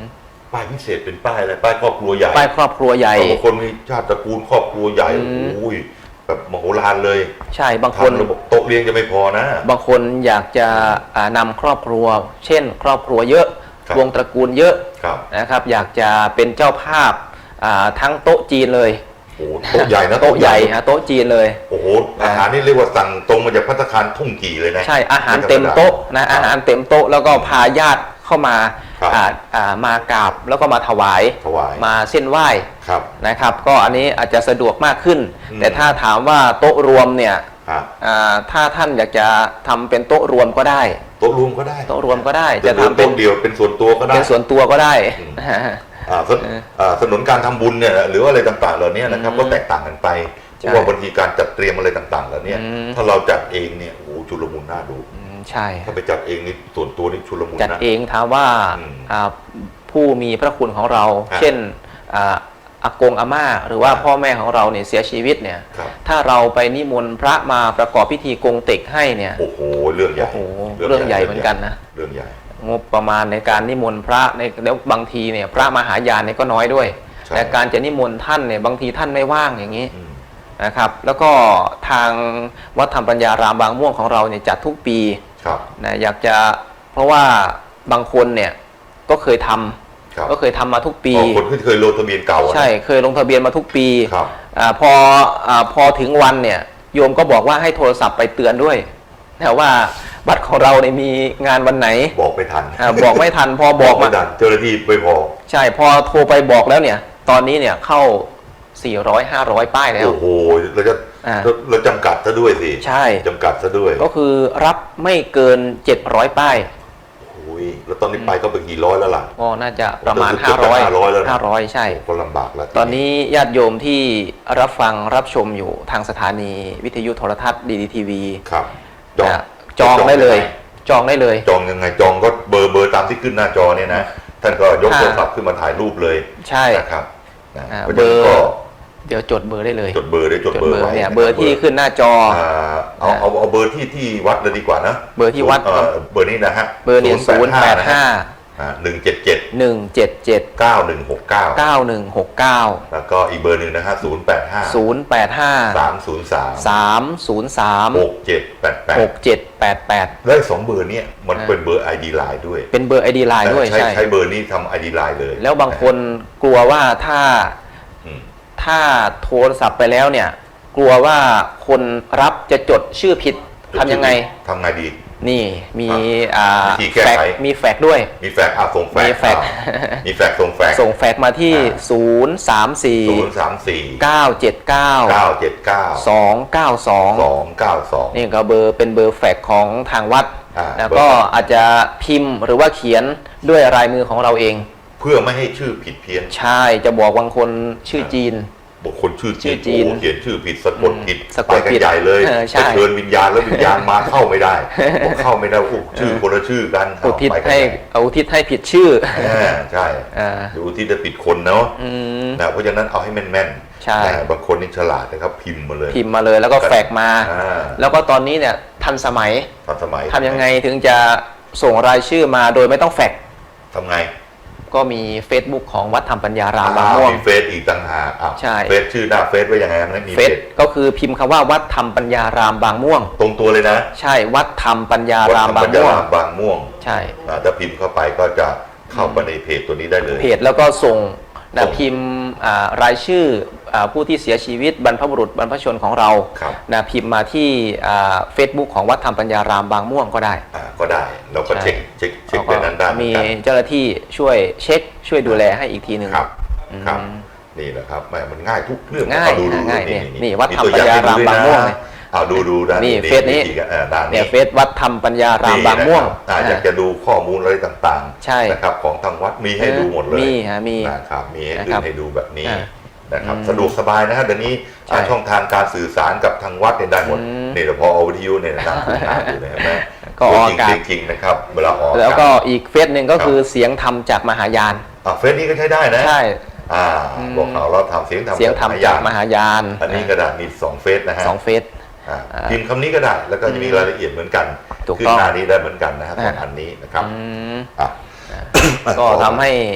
เราติดต่อสื่อสารกันได้มากยิ่งขึ้น มากยิ่งขึ้น รวมไปถึงสะดวกนะเพราะว่าตอนนี้เนี่ยเป็นสังคมก้มหน้า คนก็เล่น Facebook จับโทรศัพท์มา ไม่ผมชอบใจตรงที่อาม่าเนี่ย อาม่า มันดังโอ้โหรูดใหญ่ รูดใหญ่เลยนะ เก่งจริง นั่นแหละ ๆดูแล้วเพลินเลยนะฮะ ทำให้ นั่งรูด สุดยอดเลยนะมีโทรศัพท์เครื่องหนึ่งบอกลูกซื้อให้ ลูกซื้อให้ บอกใช้ยังไม่คุ้มเลย ม ซื้อมาราคาเป็นหมื่นโอ้ เป็น ใช้ได้ไม่กี่ร้อย อ่า เสียดายโทรเข้าโทรออกดูแค่นั้นเอง ก็เลยมาฝึกในการเล่นในการดู Facebook ของ ครับ วัดธรรมปัญญาราม ทีนี้คนที่อยากจะเข้ามาแอดไลน์เข้ามาเป็นเพื่อนกับทางเสียงธรรมจากมหายานก็ดี หรือว่าทางวัดธรรมปัญญารามบางม่วงเนี้ย อืม นะครับเราจะแอดเข้ามายังไงบางคนก็ถามจะแอดยังไงก็มี ID Line เนาะ ก็มี ID Line นะครับ มี ให้เข้ามาร่วมนะฮะ แต่ว่าทางวัดธรรมปัญญารามเนี่ยก็คือตอนนี้เนี่ยเราเปิดให้ติดตามทาง Facebook ครับ นะ Facebook แล้วก็ ครับ ถ้าไลน์ก็พิมพ์เบอร์โทรของวัดได้เลย ได้เลยได้ นะ เลย พิมพ์วัดพิมพ์เนี่ยหมายเลขโทรศัพท์ เนี่ยใช้เบอร์โทรศัพท์ นะ เนี่ยนะ 085 177 9169 อันนี้ก็เป็น ID Line เป็น ด้วย ID Line แล้วก็ส่งไลน์มาได้เลย ได้เลย นะส่งชื่อบรรพชนบรรพบุรุษที่จะร่วมทำบุญกงเต็กรวมญาติ แล้วก็ทายทานทิ้งกระจาดแจกทาน ได้เลย หรือว่าจะร่วมเป็นเจ้าภาพข้าวสารอาหารแห้ง ก็ได้ ก็ได้ ครับ อ่า แต่ที่เห็นศาลาหลังนี้กำลังที่เป็นโครงสร้างในตอนนี้ใกล้จะเสร็จแล้วนะ โอ้ตอนนี้ใกล้จะเสร็จ ไป 90 กว่า%แล้วเสร็จ ใช่ ทันงานสิ้นเดือนนี้พอดี เสร็จทันพอดี ก็คัด นะ แล้วก็ทาสีอะไรต่างๆ เรียบร้อยเลย เป็นศาลาไม้แดงนะฮะศาลาไม้แดงอยู่หน้าถ้ำพอดีเลย เป็นศาลาใหญ่ปีนี้ที่จะทำงานโกงเต็กรวมญาติก็จะได้ใช้งานแล้ว นี่แหละใช้งาน จะได้ เพราะว่าทุกปีเนี่ย ครับ เรากางเต็นท์ใช่ไหม ใช่ ถ้าคนเยอะเราจะกางเต็นท์แต่ว่าปีนี้เนี่ยเราจะให้คนส่วนหนึ่งเนี่ยมาอยู่ในนี่แหละศาลาหลังนี้ ใช่ นะ เดี๋ยวกำลังหาพัดลมอยู่ พัดลมยังไม่มีนะฮะเดี๋ยวหาพัดลมมาบริการตรงนี้หน่อยนะครับ ใช่ เผื่อระบายอากาศนะครับเผื่ออากาศร้อนนะฮะ อืม แต่เข้าไปอยู่น่าเย็นครับเย็น เย็ ส น บายมาก อากาศดี อากาศดี นะเพราะว่าติด ตึงเลย ริมแม่น้ำท่าจีน ใช่ นะรวมไปถึงอากาศด้านบนของ ครับ วิหารองค์พระแม่กวนอิมนะ ครับ อากาศดีมาก ครับ นะครับ มีลมพัดผ่านตลอดครับ ใช่ฮะ อ่า อากาศดีมาก เพราะว่าตอนนี้เนี่ยถือว่าในโซนของอำเภอสามพรานเป็นโซนสีเขียว โซนสีเขียว นะครับก็จะมีสวนผลไม้ ใช่ รวมไปถึงการทำเกษตรนะทุกวันเสาร์อาทิตย์นะ เกษตรอินทรีย์ อย่าลืมนะทุกวันเสาร์อาทิตย์จะมีเกษตรอินทรีย์ บันหัวอ่าว ใช่ ของดีอำเภอสำปรา ของดีอำเภอสามพรานซึ่งตอนนี้เนี่ยมาปักหลักอยู่ที่วัดธรรมปัญญารามบางม่วง เขาเรียกว่าตลาดสุขใจ เออ ตลาดสุขใจสอง ใช่ นะสุขใจหนึ่งอยู่ที่สวนน้ำพลางนะครับตลาดสุขใจหนึ่งนะฮะอยู่ที่สวนน้ำพลางตลาดสุขใจสองอยู่ที่วัดธรรมปัญญารามบางม่วงนะทุกวันหยุดสุดสัปดาห์นะฮะวันเสาร์วันอาทิตย์ วันเสาร์อาทิตย์ วันหยุดนักขัตฤกษ์แล้วก็วันสำคัญ พาครอบครัวมาไหว้องค์พระแม่กวนอิม ๆ ไห ไป ว้ ซื้อผักสดไปทำกับข้าว ใช่ ที่บ้น มาไหว้พระแล้วก็มาช้อปปิ้ง ช้อปปิ้งช้อปปิ้งเกษตรฟรี ใช่ นะฮะครับเป็นทางเลือกให้นะครับ ถูกต้องฮะ ทีนี้เรามาพูดถึงว่างานทายทานทิ้งกระจาดนะงานทายทานทิ้งกระจาดที่สำคัญนะเพราะเราแจก ใช่ ทุกปีแจกทุกปีปีนี้ก็คิดว่าตั้งโควต้าไว้เรื่องข้าวสาร ข้าวสารอาหารแห้ง จะประมาณสัก 10 ตัน 10 ตัน 10 ใช่ นะฮะ 10 ตันก็ตอนนี้เนี่ยถามว่าญาติโยมจะร่วมยังไงได้บ้าง นั่นสิ นะสามารถร่วมได้เป็นตันก็ได้ เป็นตัน เป็นตัน อืมตันหนึ่งก็เป็นตันก็ดีนะ 15,000 เพราะว่ารถเข้ามาส่งถึงที่เลย ใช่ เราก็ไม่ต้องเสียค่าขนส่งมีคนขนให้ด้วย ไม่งั้นเราต้องไปเอามาเองมาอะไรมาเองเนี่ยต้องไปซื้อจากจากห้าง ไปซื้อจากโรงสีมาเนี่ยโอ้โหขั้นตอนเยอะแยะมากมายแต่เราสั่งอันนี้นะครับโทรกลิ้งเดียวเข้าไปที่วัดแล้วก็ให้วัดช่วยเป็นธุระจัดการให้หน่อยนะครับช่วยโทรสั่งให้หน่อย จะง่ายขึ้น ก็ตอนนี้เนี่ย เรา สะด ไป วก ยก ส ถ บาว าย ย อย่างเดียว ใช่ญาติโยมก็ไปยกถวายไปจับถวายอย่างเดียว ครับ นะนี่ตันหนึ่งเท่าไหร่ ตันหนึ่งทำ15,000หรือเป็นกระสอบก็ได้ ใช่เป็นกระสอบก็ได้ กระสอบละ2,000 ใช่ถูกต้อง นะฮะ แล้วส่วนท่านใดที่มีของอยู่แล้ว เช่นบะหมี่กึ่งสำเร็จรูปนะแล้วก็ปลากระป๋อง ครับ นะก็สามารถนำไปถวายได้เองเอามาร่วมได้เอง ว่ามีเนี่ยนะหีบหนึ่งหีบใหญ่นี้นะ ใช่ หีบใหญ่นี้180 ซองนะ 180 ซองนี่หีบใหญ่ ใช่ นะครับจะมีกล่องเล็กๆข้างในด้วยนะครับทั้งหมดมี180 ซอง หีบละ800 กว่าบาทเนี่ย800 กว่าบาททางบริษัทไวๆเขาแจ้งมาเขาบอกยินดีมาส่งให้ มาส่งให้ ยินดีส่งให้ด้วยนะครับเพราะบริษัทไวๆเนี่ยอยู่ใกล้ๆวัด อยู่ใกล้ๆวัด ใกล้วัดแล้วก็บะหมี่ FF นะฮะอยู่ใกล้ๆวัดเป็นโรงงานผลิตเลยนะฮะก็เป็นลังๆเขามาส่งให้เสร็จเรียบร้อยเลยเพราะฉะนั้นลังหนึ่งในหีบใหญ่เนี่ย หีบใหญ่180 ซองเนี่ยลังละ800 กว่าบาท 800 ไม่เกิน ประมาณ 900 900 นะค่าขนส่งด้วยอะไรต่ออะไรด้วยนะ ใช่ฮะ อืม ก็เอาถวายกันเป็นใหญ่ ๆ แบบนี้เลย น้ำดื่มก็เหมือนกัน น้ำดื่ม น้ำดื่มเจริญดีเนี่ยโรงงานเจริญดีเนี่ย ก็อยู่ใกล้วัด ที่ทำน้ำให้กับวัดธรรมยารามบางม่วงเนี่ย ก็มีน้ำดื่มเสียงธรรมจากมหายาน ใช่น้ำดื่มเสียงธรรมเนี่ยชื่อเสียงธรรมเลยนะ ใช่ฮะ เสียงธรรมจากมหายานเลยนะครับท่านใดอยากจะสั่งเป็นลำรถนี่สะดวกมากนะครับเข้ามาส่งให้ถึงที่ ก็มาส่งแล้วก็ ลำรถแล้วเท่าไหร่ 15,000 เอง 15,000 ใช่500 โหล500 โหลคิดดูดิเยอะไหมลำรถหนึ่งอะ15,000 บาทนี่คุ้มมากนะ รถคันหนึ่งก็ ใช่ ได้ ใช่ 15,000 โอ้ได้เป็น 15,000 บาทเนี่ยได้1ลำรถนะ500 โหลนะ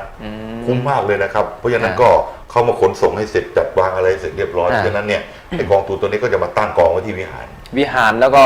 ร่วมเป็นสังฆทานใหญ่ สังฆทานถวายเป็นสังฆทานก่อน ถวายพระก่อน ใช่ พอพระรับเสร็จนะครับก็อุทิศส่วนบุญส่วนกุศลให้กับวิญญาณบรรพบุรุษบรรพชนของเรานะพอเสร็จแล้วเนี่ยหลังจากเสร็จพิธี เราก็มอบให้กับองค์กรต่างๆ เนี่ยในงานเนี่ยปีนี้ก็คาดว่าทางตรงฟ้าราคาประหยัดเขาก็จะมาด้วยมาออกร้านให้เนี่ยเห็นไหม เขาบอกว่าจะออกร้านเบอร์เสื้อผ้าเด็กนี่ทำบุญได้หมดนะมีเสื้อผ้าด้วยเอาไปแจกได้นะครับบางคนซื้อเสื้อผ้าใหม่ๆมาไหว้มาอุทิศให้กับบรรพบุรุษเสร็จแล้วเนี่ยทางวัดของเราเนี่ยก็เอาไปตามมอบให้กับตามชุมชนไปดอยก็มีนะชุมชนมีขึ้นบนเขาขึ้นดอยตามที่ห่างไกลที่ธุรกันดารต่างๆนะครับอันนี้ก็คือคนเข้างานนะเข้างานในวิหารนะฮะก็เดินเข้ากันมาก็เดี๋ยววันในถ้ำตอนนี้ก็จะแคบแล้วใช่จะแคบแล้วเข้ามาแล้วคนแน่นก็เลยขยายออกไปศาลาข้างนอกมีศาลาข้างนอกแต่เราก็มีวงจรปิดให้ดูนะฮะมีวงจรปิดให้ดูบรรยากาศภายในป้ายเนี่ยเรารับเพียงแค่700ป้ายเพราะว่าสถานที่ไม่เพียงพอตั้งไม่พอทุกปีเราก็รับเพียงแค่700ป้ายแต่เกินทุกทีเกินเหมือนกันเกินทุกปีอันเนี้ยของไหว้ต่างๆเหล่านี้เรามาบูชาได้นะครับก็จะมีของไหว้พวกเช่นซาลาเปาพวกกระดาษไหว้เสื้อผ้าชายหญิงอะไรอย่างเงี้ยนะฮะเราก็จะจัดบริการไว้ให้เพื่อให้อำนวยความสะดวกให้กับท่านนะฮะแล้วชื่อป้ายของท่านเนี่ยหมายเลขเท่าไหร่นะท่านก็ไปดูหมายเลขของท่านกันแล้วกันจะมีหมายเลขกำกับไปอยู่นะครับหมายเลขตรงนั้นเท่าไหร่ตรงนี้เท่าไหร่เนี่ยไปดูนะฮะเนี่ยก็วิธีการก็จะมีอย่างนี้นะครับแล้วภายในพิธีการก็ประธานในพิธีก็องค์สรพานารามพจน์นะครับแล้วก็มีพระนะฮะมีพระหลายรูปนะครับที่มาร่วมในงานหลายวัดเหมือนกันนะโอ้เจ้าวาดทั้งนั้นเลยใช่เจ้าวาดที่มาทำพิธีในระดับเจ้าวาดทั้งนั้นเลยเจ้าวาดวัดสัมปกงเจ้าวาดวัดถ้ำเขาน้อยวัดสัทธายิ้มโอ้แล้วก็สัทธายิ้มพาณิชย์โอ้โหเยอะแยะนะแล้วก็ในกรุงเทพมหานครก็มาร่วมงานกันเยอะนะครับแล้วโต๊ะไหว้เนี่ยโต๊ะไหว้รวมเนี่ยก็จะมีของไหว้ให้ทุกป้ายเลยนะทุกป้ายทุกป้ายเนี่ยมันจะมารวมก็หมายถึงว่ามารวมกันหมดไม่ใช่ก็คือมาของใครของมันแต่อยู่โต๊ะรวมนะครับแต่โต๊ะแยกขึ้นไปเนี่ยโต๊ะแยกก็คือโต๊ะใหญ่โต๊ะจีนที่พระอาจารย์ว่าเนี่ยนะฮะโต๊ะจีนโต๊ะใหญ่เนี่ยอย่างเนี้ยเนี่ยนะเขาก็จะมาไหว้เป็นโต๊ะใหญ่ๆอย่างเงี้ยนะครับจะมีของไหว้ครบเลยผลไม้เลยต่างๆเหล่านี้ก็จะตั้งเรียงกันเป็นอย่างนี้เลยเป็นกระเช้าอย่างนี้เลยนะฮะเรียกว่าของไหว้เนี่ยไม่ขี้เหร่นะดูดีขึ้นแหละนะดูดีเลยแหละจัดอย่างดีครับแล้วทุกคนก็จะมารับบุญนั่นแหละก็จะมายกป้ายวิญญาณเนี่ยถือว่าที่นั่งไม่พอเลยนะเต็มนะด้านในก็ถือว่าเป็นแออัดไปเลย แออัดครับ ใช่ แล้วยิ่งแออัดเข้าไปใหญ่ปีนี้นะครับ เรียกร้องมาเหลือเกิน เป็นยังไงฮะ ทำบุญบ้าน ทำบุญบ้าน ทำบุญบ้านด้วยไงก็เอาเจจูมาตั้ง โอ้ เจจูมาตั้งเห็นไหมปีนี้เนี่ยเผลอแป๊บเดียวปาเข้าไปเกือบ20 บ้านกันไปแล้วบอกรับไม่เกิน30นะ อ่า ถ้าเกินจากนี้ไม่รับทำป้ายไม่ทันนะฮะ อืม เพราะฉะนั้นตอนนี้เหลืออีก7 ป้าย ก็คือเรารับถึงวันที่ 30 กรกฎาคมนี้เท่า แค่ นั้ นั้น น แล้วปิดรับแล้ว ปิด นะค รั รั บบ ปิด เพราะว่า แล้วนะ การพิมพ์ชื่อเอง การเตรียมป้ายอาจจะไม่ทัน ต้องมีการเตรียมการนะ ใช่ เจ้าที่ทำงานไม่ทันนะ เพราะฉะนั้นผมอธิบายนิดนึงว่าเตจูเอียเนี่ยนะที่จะมาตั้งเนี่ยบ้านเลขที่ของท่านเนี่ยตอนนี้รับให้มีเกิน7 ป้ายแล้วค่าใช้จ่ายตกทำป้ายละทำบุญบ้านเลขที่เนี่ย 1,200 บาทเท่านั้นนะมีของไหว้ครบเหมือนกันนะครับเหมือนได้ทำบุญบ้าน แต่ถ้าหากว่าเราไปทำบุญบ้านไปทำเองที่บ้านล่ะ โอ้ก็เยอะเหมือนกันนะ เท่าไหร่ล่ะ แล้วก็สถานที่ของเรา นิมนต์พระ นิมนต์พระ ค่าจัดสถานที่ จัดสถานที่ ค่าอาหาร ค่าอาหาร ค่าจิปาถะสเปละ เยอะแยะไปหมด เอา เล ไป ย 30,000พอไหม ไม่พอแสนก็ยังไม่พอเลยบางที ทำบุญบ้านถ้านิมนต์พระสัก9 รูปเป็นยังไงล่ะเฉพาะชุดสังฆทานเท่าไหร่แล้ว ใช่ อะไรต่ออะไรแล้ว ของเรานี่ทำให้เสร็จเลย รวมกัน ตั้งป้ายเตี๋ยจู้ให้ด้วยนะ เราถือว่าเป็นกองบุญสามัคคีร่วมกันจัดงาน ครับ นะเงินจตุปัจจัยที่ญาติโยมได้ทำมาเนี่ยก็คือได้ร่วมกันในการจัดงานในครั้ง จะ นี้ ร่วมจัดงาน ใช่ก็เลย ซื้อของนี่ก็มโหฬารแล้วนะ ค่าใช้จ่ายก็เลย เยอะมากนะ ก็เลยไม่แพงมากนะเพราะว่าเราร่วมกัน เอาเรียกว่ารัดชุดประหยัดกันแล้วกัน ใช่ ประหยัดมากๆนะครับประหยัดให้ทุกคนได้บุญนะฮะ อ่า ให้ทุกคนได้บุญแล้วก็ประหยัดด้วย อืม เพราะฉะนั้นพิธีต่างๆเนี่ยพระท่านทำพิธีให้อย่างประณีตมา ก็ ก ต้องทำให้สมบูรณ์ นะครับตลอดทั้งวันเลยนะ ใช่ ยืนสวดกันหลายชั่วโมงนะ อืม บางทีสวดตั้ง3 ชั่วโมงนะ 3 ชั่วโมง 4 ชั่วโมง 4 ชั่วโมง นะบางทีจนถึงเย็นนะ ถึงเย็น เย็น ไม่ได้หยุดเลยนะฮะ 4 โมง 5 โมงเย็น เดี๋ยวพระท่านตั้งอกตั้งใจทำให้อย่างดีเลยนะครับ อ่า เพราะฉะนั้นก็เป็นคติความเชื่อของชาวมหายานนะ ชาวพุทธมหายาน กรส่งบุญเนี่ยโต๊ะเรียงเห็นไหมเนี่ยตามเป็นพืชเลยนะครับ ใช่ เยอะแยะมากมาย ก็คือ เลยนะ ศาลาเนี่ยหรือว่าวิหารหลังนี้เนี่ย ม จุคนได้ประมาณ 4-500 คน ครับ แต่ว่าพอตั้งโต๊ะขึ้นมาแล้วเนี่ยก็อาจจะจุคนได้หลัก 200 คนนะ เป็นปลากระป๋องเลยครับ ใช่ ข้างในเป็นปลากระป๋อง แล้วก็คนก็ล้นออกมาข้างนอก การที่เราขยายศาลาไปข้างนอกเนี่ยก็จะได้ประโยชน์นะฮะแล้วก็ทุกคนก็จะนั่งไม่แออัดจนเกิน ใช่ ไป ฮะ แล้วไม่ต้องไปเบียด ไม่ต้องไปเบียดกัน ยัดเยียดกันเกินไปนะ อ่า ชุดพิธีต่างๆก็จะวางให้เป็นระเบียบเรียบร้อย ก็จะดูโอโถงขึ้นสะดวกเดินง่ายขึ้นห้องน้ำห้องท่าก็ไม่ไกลนะฮะเดิน ไม่ไกล ไม่ไกล ห้องน้ำ35 ห้องหรือเปล่า 36 ห้อง 36 ห้องนะ 36 ห้องไม่แยกชายหญิงนะฮะ อืม ครับก็เป็นห้องน้ำสะอาดนะครับ ใช่ ดูแลความสะอาดอย่างดีมีเจ้าหน้าที่ดูแลความสะอาดให้นะฮะก็นี่ก็คืออำนวยความสะดวกให้กับท่านนะฮะ อ่า ก็ ท่านที่ บรรยากาศ จะ ของงานกรมเต็กรวมญาติกับทายทานที่กระจัดอยู่คู่กันนะ อยู่คู่กัน คู่กันนะ ติดกัน วันที่ ะ 3และวั วัน นที่ ที่ 3 แล้วก็วันที่ สิงหาคม 4 ใช่ญาติโยม ต้นเดือน ที่มาร่วมงานเนี่ย ถ้าจะมาพักได้ไหม น่าจะได้นะ โอ้ โอ้ที่พักก็พร้อมนะ ที่พักก็พร้อม พร้อมนะ จุญาติโยมได้หลักร้อย หลักร้อยครับได้เลย ใช่ 200 ยังไหวเลยตอนนี้ ฮะ นะ200 ยังไหวเลยนะครับเพราะฉะนั้นก็คนที่จะมาอยู่วัดพักจิตพิชิตโลกนี่น่ามากเลยน่าสนใจมาก มาสวดมนต์มาทำกิจกรรมมาไหว้พระมาอยู่วัดนะช่วยอำนวยความสะดวกนะดูแลญาติโยมร่วมกันนะ อำนว ฮะ ยความสะดวกในการทำความสะอาดจัดสถานที่นะแล้วก็แนะนำนะครับ จุดต่างๆอะไรต่างๆเนี่ยเราก็มาช่วยกัน อ่า นะ เนี่ยดวงตาพระโพธิสัตว์เห็นไหมฮะบนเวทีเนี่ย อ่า บนเวทีพิธีข้างบนนะฮะบางคนเอ๊ะอะไรเป็นรูปเป็นงี้คืออะไรนะเป็นดวงตาพระโพธิสัตว์ ที่คอยเพ่งมองสรรพสัตว์ด้วยความเมตตากรุณานะครับส่งยื่นพระหัตถ์ออกไปช่วย อันนี้ ทุกคน เป็น นะฮะ ปริศนาธรรม ใช่ นะของสถานที่ที่เราทำมาเนี่ย ครับ ก็เป็นปริศนาธรรม อืม ที่ถือว่าให้คนได้สงสัย ครับ นะพอสงสัยแล้วก็ถาม ถามว่าอะไรรูปอะไรตรงนี้ความจริงก็จะเป็นโพรงเป็นอะไรก็ไม่ใช่นะ ใช่ เป็นดวงตาที่คอยเพ่งมองนะครับ อืม อันนี้ก็เป็นนิมิตของเจ้าวาดท่านนะท่านนิมิตเห็นว่าโอ้ตรงนี้เป็นดวงตานะก็ให้ทำดวงตาแบบนี้ออกมา แล้วด้านหลังองค์แม่เนี่ยที่เห็นองค์แม่นอนอยู่เนี่ย อ่าน นะครับยังมีเสาเงินเสาทองเสาเรียกว่าเสาคู่ที่หลวงปู่ใหญ่ท่านลงพิธีไว้นะ ใช่ นะบางคนที่จะตั้งหลักปักฐานสร้างชีวิตอะไรต่างๆ ก็ ไปอธิษฐาน คนก็ไป กราบไปไหว้ด้านหลัง อ่า นะบางคนก็มาหลายครั้งนะว่าทำปัญญารามบางม่วงเนี่ยอยากจะมาไหว้เสาเงินเสาทองเนี่ย ไม่ อ รู้ ยู่ตรงไหน อยู่ไหน อยู่ตรงไหน ให้หาเอาเอง ให้หาเอง หาเอาเองครับ นะ อันนี้เราก็ฝากประชาสัมพันธ์ออกไปนะเพื่อให้ทุกๆคน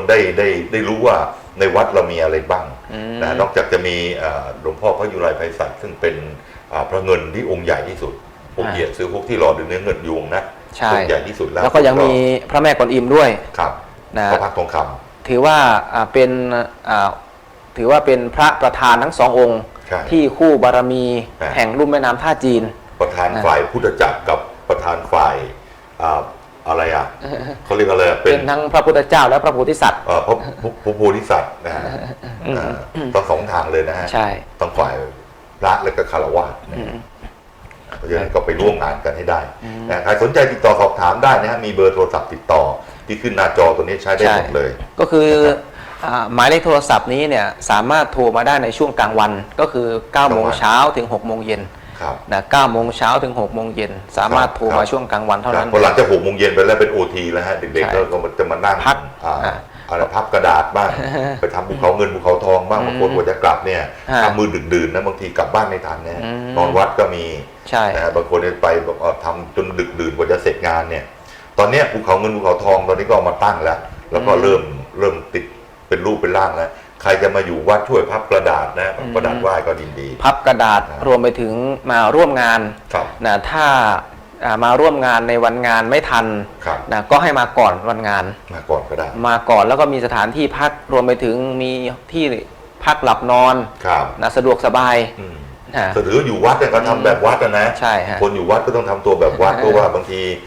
อาหารการกินก็ต้องเป็นเวลานะไม่จะกินทั้งวี่ทั้งวัน ใช่ชุดขาวเนี่ยใส่ชุดขาวแบบนี้มา แบบเนี้ยครับ อ่า ชุดต้องเป็นเรียบร้อยนะฮะปก ใช่ ติเรียบร้อยนะครับ อืม ผมถือว่าเป็นการให้เกียรติสถานที่แล้วก็เป็นการให้เกียรติสิ่งศักดิ์สิทธิ์ด้วยนะครับ ใช่ เพราะฉะนั้นการแต่งชุดแต่งอะไรต่างๆ ก็ควรจะเรียบร้อยสะอาดสะอ้านนะครับ ก็คือการที่มาร่วมงานเนี่ย ครับ บางคนก็สงสัยนะว่าทำบุญแบบนี้เนี่ยครบไหม อืม เราก็ถือว่าครบนะ ครบ ทานศีลภาวนา ครับ ทานก็คือเราให้ทานด้วยการบริจาคข้าวสารอาหารแห้งในการจัดพิธีจัดงาน ครับ ศีลก็คือมาร่วมกันรักษาศีล ครับ นะในวันนั้นก็จะมีทั้งการถือศีลกินเจด้วยนะ2 วัน กินเจด้วยกิน ใช่ เจแล้วก็ภาวนาด้วย แล้วก็รักษาศีล ครับ แล้วก็การเจริญภาวนา ครั นะ บ พาญาติโยมเวียนธูปเวียนเทียนสวดเวลาเดินข้ามสะพานวัฏสงสารเนี่ยก็มีสวดภาวนาด้วย ใช่ นะเนี่ยเวลา ค พ รบ ระ ครับ เดิน มานี่ครบทานศีลภาวนา ทานศีลภาวนา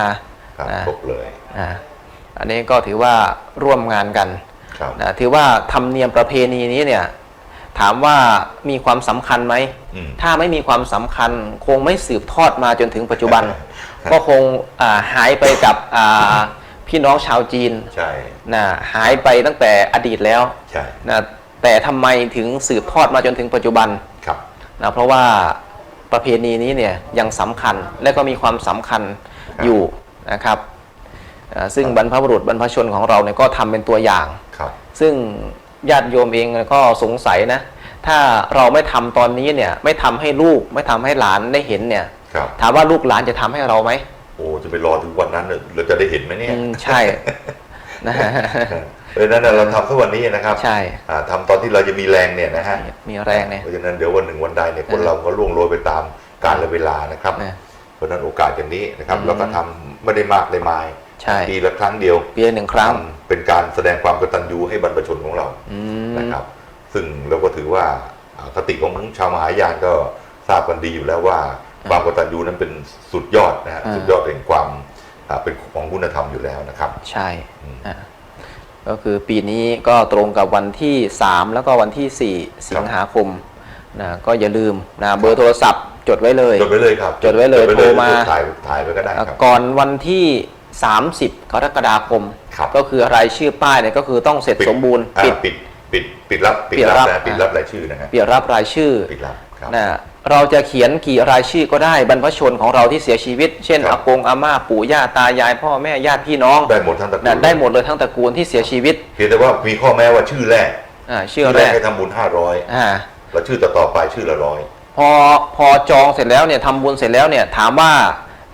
จะทำตัวอย่างไรถ้าจะมาร่วมงานไม่ต้องเอาอะไรมา ไม่ต้องอะไรมา นะเพราะว่าทางเราเนี่ยได้เตรียมของไหว้ ตั้งให้หมดแล้ว ตั้งให้หมดแล้ว ตั้งให้หมดแล้ว นะเพราะว่าจตุปัจจัยที่ร่วมทำบุญมาเนี่ยก็คือเป็นการทำบุญอาหาร ครับ ทำบุญของไหว้ ครับ ที่จะบูชาไหว้บรรพชนของเรา ครับ นะครับอันนี้ก็ทำเหมือนกันนะโยมนิสิต ทำได้ แม้แต่พระเองท่านเจ้าวาดเองท่านก็ทำให้ ท่านก็ทำหมดเลยครับ ท่านก็ทำ จอ ให้ งกันหมดจองเรียกว่าจองกันแบบจองคิวยาวเลย จองคิวยาว จองคิวยาวเลย เพราะว่า ทุกปี เราจองป้ายถ้าเราจำเลขของเราไว้แล้วเนี่ย อ่า ปีหน้าเราก็เอาเลขเดิม ครับ เลขเดิม เพราะว่าถ้าเราลืมเนี่ยทำยังไงถ้าเราลืมนะครับ คนอื่นมาเสียบแทนทันที คนอื่นก็แทนทันทีครับ อ่า ก็มีคนแทนทันที ใช่ เพราะฉะนั้นจองในต้องจองล่วงหน้ากันนะครับ อืม ใครที่มีรายชื่ออยู่แล้วก็ยิ่งง่ายเลย ยิ่งง่ายฮะ แจ้งเจ้าหน้าที่ว่ามีชื่อเดิมอยู่ ใช่ปีที่ผ่านมาชื่ออะไร ครับ นะก็แจ้งเจ้าหน้าที่ไป ครับ นะ อย่างพิธีข้ามสะพานโอเข้าสงสารนี่ก็เราจะทำพิธีในช่วงเย็นๆนะฮะ ช่วงเย็นฮะ ช่วงเย็นๆนะฮะ 4 พอเสร็จจาก โมง พิธีตรงนี้เสร็จแล้วก็จะพักเบรกกัน อืม นิดนึงนะครับ ใช่ หลังจากนั้นก็ไปที่ริมแม่น้ำกัน เดี๋ยวริมแม่น้ำแล้วก็มีการลอยกระทง ลอยกระทงปล่อยสัตว์ บริษัท นะเพื่อที่จะถือว่าเป็นการบอกกล่าวดวงวิญญาณให้มา ครับ รับทานในวันรุ่งขึ้น ในวันทิ้งกระจาด ใช่ในวันทายทานทิ้งกระจาด ครับก็ดวงวิญญาณทั้ง 36 จำพวก ที่เป็นวิญญาณไร้ญาติ ใช่ นะตามความเชื่อ ครับ นะครับอืม ก็ไปริมแม่น้ำกันนะฮะ ใช่ ช่วงริมแม่น้ำก็จะมีพิธีลอยกระทงทางวัดก็จัดกระทงไว้เป็นชุด อืม ๆนะครับท่านก็ไปบูชาแล้วก็ไปลอยกระทงริมแม่น้ อ่า ำเดี๋ยวพระก็มาทำพิธีให้ ที่ดีอยู่อย่างนึงที่วัดเนี่ยที่นี่ก็คือว่า เป็น ไม่ได้ ไง ไม่ใช่ฆราวาสทำพิธีกันเอง อืม ปกติก็ใช้ฆราวาสทำพิธีกันใช่ไหม ฮะ แต่ของเราไม่ใช่ให้พระทำหมดเลย พระทำพิธีให้ เพราะฉะนั้นการสื่อวิญญาณตรงเนี้ยการสื่อวิญญาณทั้งโลก3เนี่ยนะฮะ อ่า เราก็จะได้ใช้พระเนี่ยที่เป็น อ่า เนื้อนาบุญ อืม นะครับ เนี่ยเห็นไหม ก็จะมาจับจองที่นั่งกันนะริมแม่น้ำตรงนี้ ริมแม่น้ำ แล้วก็เตรียมลอยกระทงกัน เนี่ยปีนี้ก็คงต้องดูนะว่า ครับ บรรยากาศจะเป็นอย่างไร ครับ นะซึ่งทางทีมงานของเราก็อาจจะไปบันทึกภาพบรรยากาศของงาน เก็บ มา ภาพ ออกเก็บภาพมา เก็บไว้ทุกปี เก็บทุกปีนะเป็นภาพบรรยากาศเนี่ยสวยงามนะ คนที่ก็จะมาปล่อยสัตว์อะไรตรงนี้ มาปล่อยสัตว์ ก็มาที่นี่แหละครับ ใช่แล้วก็ที่นี่เนี่ยก็เป็นแหล่งท่องเที่ยวเชิงวัฒนธรรมด้วย ใช่ บางคนอาจจะมาท่องเที่ยวทางน้ำ ครับ นะนั่งเรือชมสองฝากฝั่งริมแม่น้ำท่าจีน แล้วก็มาขึ้นเรือกันตรงนี้แหละ เห็น นะ บรรยากาศก็น่าสงบสบายครับสบาย ใช่ ครับ อืม บางคนชอบมานั่งอธิษฐานแล้วเนี่ยมานั่งปฏิบัติสมาธินะครับ แล้วก็มีศาลเจ้าพ่อแชร์เหล็กเอี้ยะอยู่ข้างๆเนี่ยนะแชร์เหล็กเอี้ยะก็เทพมังกรฟ้าพญามังกรเขียวเนี่ย บางคนก็มาแล้วก็ไม่ได้บอกพ่อแม่ไม่ได้บอกถือว่าไม่ได้บอกลูกหลานนะฮะ ครับ เป็นอากงอาม่ามาบอกว่ามาทำบุญบางทีก็หลบลูกมา หนีมา หนีมา ลูกมาเนี่ยฮะบอกว่าโอ้เดี๋ยวลูกมันไม่ให้มา ใช่ เพราะว่าเห็นบรรยากาศแล้วติดบรรยากาศ ก็อนุโมทนาลูกๆหลานๆทุกคนนะฮะแล้วก็ลูกทุกคนให้เจริญนะครับ เพราะว่า อ่า การที่ให้พ่อแม่เนี่ยมีความสุข แล้วก็เหมือนก็ให้ท่านยิ้มแบบมีความสุขเนี่ยนะครับพาพ่อแม่มาวัดนี่ได้บุญ ใช่ แล้วท่านก็ดีใจด้วย ท่านดีใจอะ ลูกหลานไม่ค่อยจะพามาวัดหรอกเพราะกลัวไม่ค่อยจะเข้าวัดกัน ส่วนมากจะพาไปกินข้าวไปเที่ยวไปอะไรอย่างนี้มากกว่า อืม แต่พาท่านมาเที่ยววัดเนี่ยก็จะได้อานิสงส์ด้วย แล้วก็มาไหว้พระมาเห็น อ่า บรรยากาศนะมานั่งมอง ใช่ พระประธานโอ้มีความสุขนะ แล้วมาเลี้ยงปลาริมแม่น้ำเป็นไงพระอาจารย์ ริมแม่น้ำท่าจีนก็มีปลาสวายเผือก โอ้โหเห็นไหม นะปลาสวายที่อยู่ริมแม่น้ำท่าจีน ครับ นะก็มีญาติธรรมนะมาร่วมกัน โดยเฉพาะการให้อาหารปลานะเป็นกระสอบก็ไม่พอนะอาหารปลาเนี่ย ไม่พอเพราะขึ้นเพราะถ้าเราโปรยลงไปเขาจะขึ้นมาเยอะเลยนะฮะ อ่ายิ่ ยิ่งเป็นขนมปังในของชอบเลยนะ อ่า ขนมปังเนี่ยเราก็เป็นที่วัดก็มีให้บริการ มีขนมปังหรือว่าญาติโยมจะเตรียมมาเอง เดี๋ยวมาเองก็ได้ อ่า ถ้ามีเป็นกระสอบนี่ไม่พอแล้วครับ ไม่พอฮะ ครับเดี๋ยวหมดเลยครับ กินเก่งเพราะปลาตัวใหญ่ๆทั้งนั้นเลยนะครับจะมีทั้งสวายเผือกสวายดำนะมาขึ้นกันริมแม่น้ำเนี่ยนะฮะนะเราก็จะทำสะพานนี้เป็นบันไดลงมา ฮะ นะสะดวกนะต่อการที่เราจะได้มาลอยกระทง ลอยกระทงในช่วงเทศกาลวันลอยกระทงเองก็มีญาติโยมมาลอยกันที่ตรงนี้ด้วย อ๋อถ้าลอยกระทงประเพณีนะ ประเพณี วันเพ็ญเดือน12นะฮะก็จะมีลอยกระทงอย่างนี้เข้ามา ใช่แล้วก็รวมไปถึงลอยกระทงในช่วงเดือน7นะในช่วงทายทานทิ้งกระจาด ก็มาปล่อยกระทงกันตรงนี้ด้วย ครับ รวมไปถึงการปล่อยปลาด้วยนะ โอ้ปลาที่ปล่อยกันเป็นหมื่นเลยนะฮะปลานี่ปล่อยกันเป็นหมื่นตัวเลยนะครับนี่ดูเป็นกระสอบเป็นถุงใหญ่ๆใช่ฮะญาติโยมก็ปล่อยปลาไถ่ชีวิตมาจากตลาดปลาทั้งหมดเนี่ยได้ผ่านการเข้าพิธีแล้วใช่เข้าพิธีแล้วพระทำพิธีเสร็จเรียบร้อยแล้วทำพิธีสวดมนต์บูชาเสร็จแล้วเนี่ยก็ไหว้ทั้ง4 ทิศเสร็จเรียบร้อยแล้วนะครับอัญเชิญสิ่งศักดิ์สิทธิ์มาเป็นสักขีพยานหมดแล้วนะครับว่าเราได้ปล่อยปลาปล่อยสัตว์นะครับทำบุญอภัยทานกันไปนะฮะคนก็มาปล่อยกันเยอะครับปลาที่ปล่อยเป็นหมื่นตัวก็ญาติโยมอยากจะชมวัดหรือว่าอยากจะเดินทางไปที่วัดทำอย่างไรนะครับก็สามารถดูข้อมูลได้ที่Facebook ของวัดธรรมปัญญารามบางม่วงหรือเสียงธรรมจากมหายานเสียงธรรมจากมหายานก็ได้หรือว่าจะโทรศัพท์ตามหน้าจอนะครับหมายเลขก็ได้เลยนะครับเพราะนั้นเดี๋ยวเราจะได้พักเบรกกันสักครู่หนึ่งเพื่อว่าชมสิ่งที่น่าสนใจนะครับแล้วเดี๋ยวจะมาพบกันในช่วงที่2ช่วงเบรกที่2ของรายการครับช่วงนี้เราเดี๋ยวเราไปติดตามชมสิ่งที่น่าสนใจสักครู่นึงจะกลับมาพบกันใหม่ครับ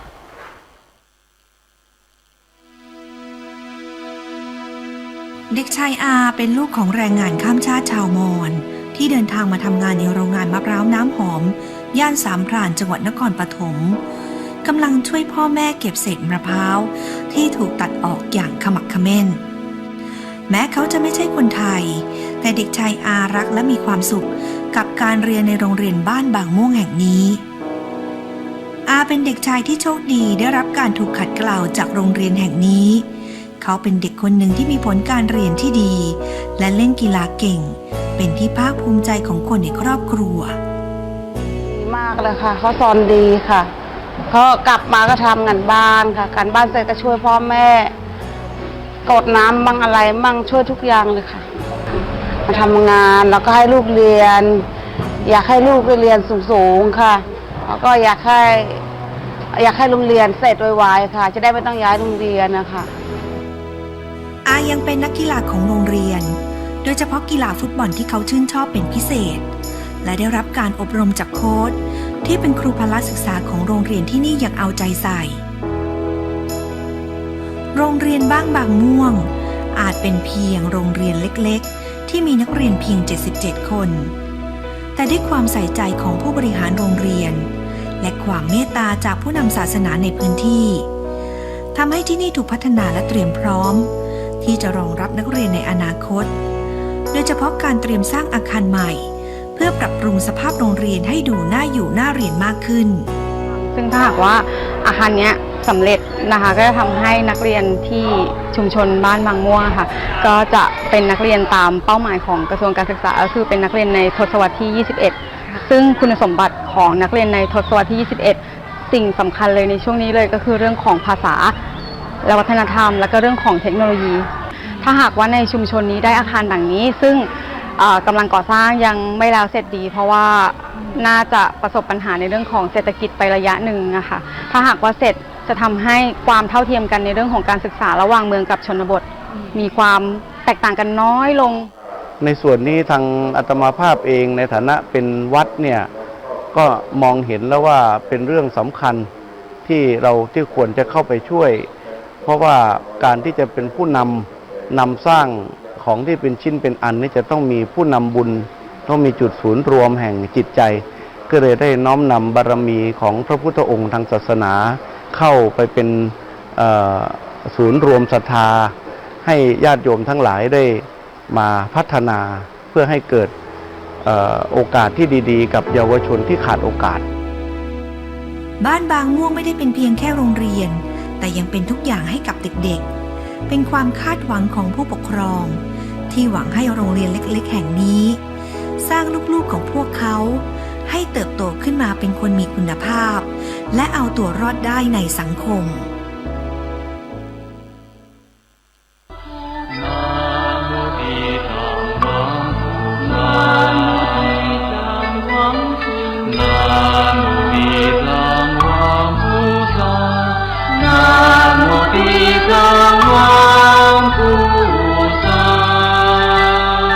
ได้เวลามาถึงจึงประกาศ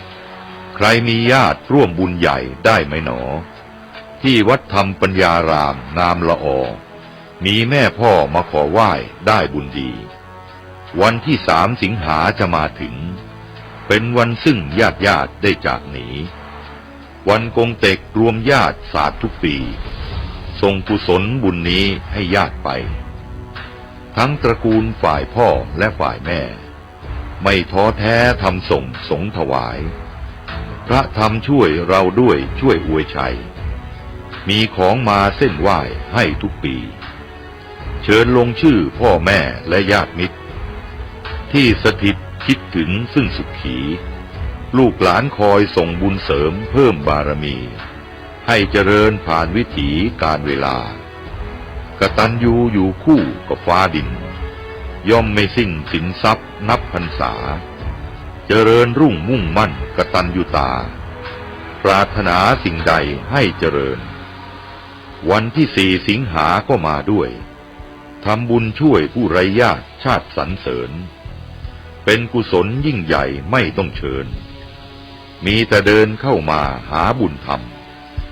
จะเป็นข้าวอาหารหรือน้ำดื่มเราไม่ลืมขอเข้าร่วมรวมสยามขอเป็นหนึ่งพึงว่าไว้ใช้ในนามเป็นครอบครัวที่ให้น้ำและข้าวปลาบอกกล่าวไว้ในวิถีวจีเล่าเจ้าหน้าที่ของเราเขาอาสามาช่วยรับลงทะเบียนเจียนเวลาใกล้เข้ามาอัญเชิญป้ายให้วิญญาณปีนี้รับจำกัดที่นัดหมายอย่าให้สายเร็วหน่อยค่อยผ่อนผันสะดวกดีทุกฝ่ายได้ช่วยกันอันบุญนั้นท่านต้องได้สบายตัวขอเชิญท่านสาธุชนที่เคยลงทะเบียน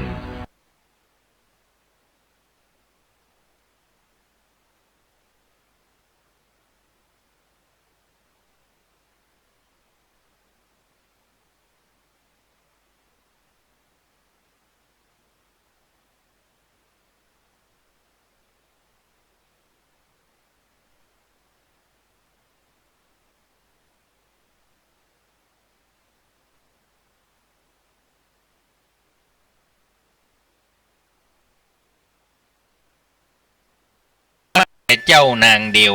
หวังเตรียมกู้ซ้อนแม่มอนตาเขียวเหมือนดังเล็กเขียวจ้องจักเกี่ยวหญ้าเล่ไปไหนนะเฝ้าอยู่ครับเหมือนเขียวกับหญ้านั่นน่ะผ่านวันเดือนปีขอคนดีถ้าบ่เมินนั้นกาว่าไว้จักยอมมอบตัวหัวใจพี่ไทยเป็นแสงแค่ใต้ไฟกลมได้โชยชมนาดน้องกู้คองคิงกลมสุกเม้นเมืองพมจันฟ้าตังเก่าเจ้าร่างอินแปงไข่แฝงกับเจ้าถึงบรรจุพางเอาสุยย้อมปิญะวาจานำมาขี่ก้อมเป็นก่อนเข้าซ่อมกำซอมอบใจฝากฮักเอาไว้ก่อนหนอปี่ไอจะรอตั้งตารอท่ารอสัญญาใจหาไทยน้องราฮือเจษดาปี่ไทยสัจจะวาจาสัญญาบอกไว้ฮือมันเข้มข้นใจในเฝ้ารอห่วมซ่อนแก้วมอนตาใสมีแต่ห่วงใยอะไรไฟห้อยไข่กำเปียแขนเอาเวนเข้าสวมก้อยนะแม่สีดำมอยแป่งเจือหวังแอบอิงบุญปิงแนบเนื้อช่วยกันหนุนเกื้อทำงานช่วยสร้างชีวิตให้มีสุขสันต์โค้งบ่เมินนานจะตั้งตัวได้สร้างฝันสร้างตัวบ่กลัวเหนือใต้บ่กลัวโพยภัยโศกทุกข์มีกำลังใจล้มแล้วก็ลุกบ่คุกเต้ากิ้งอยู่เมินโดยแห่งหักนี้มันดีเหลือเกิ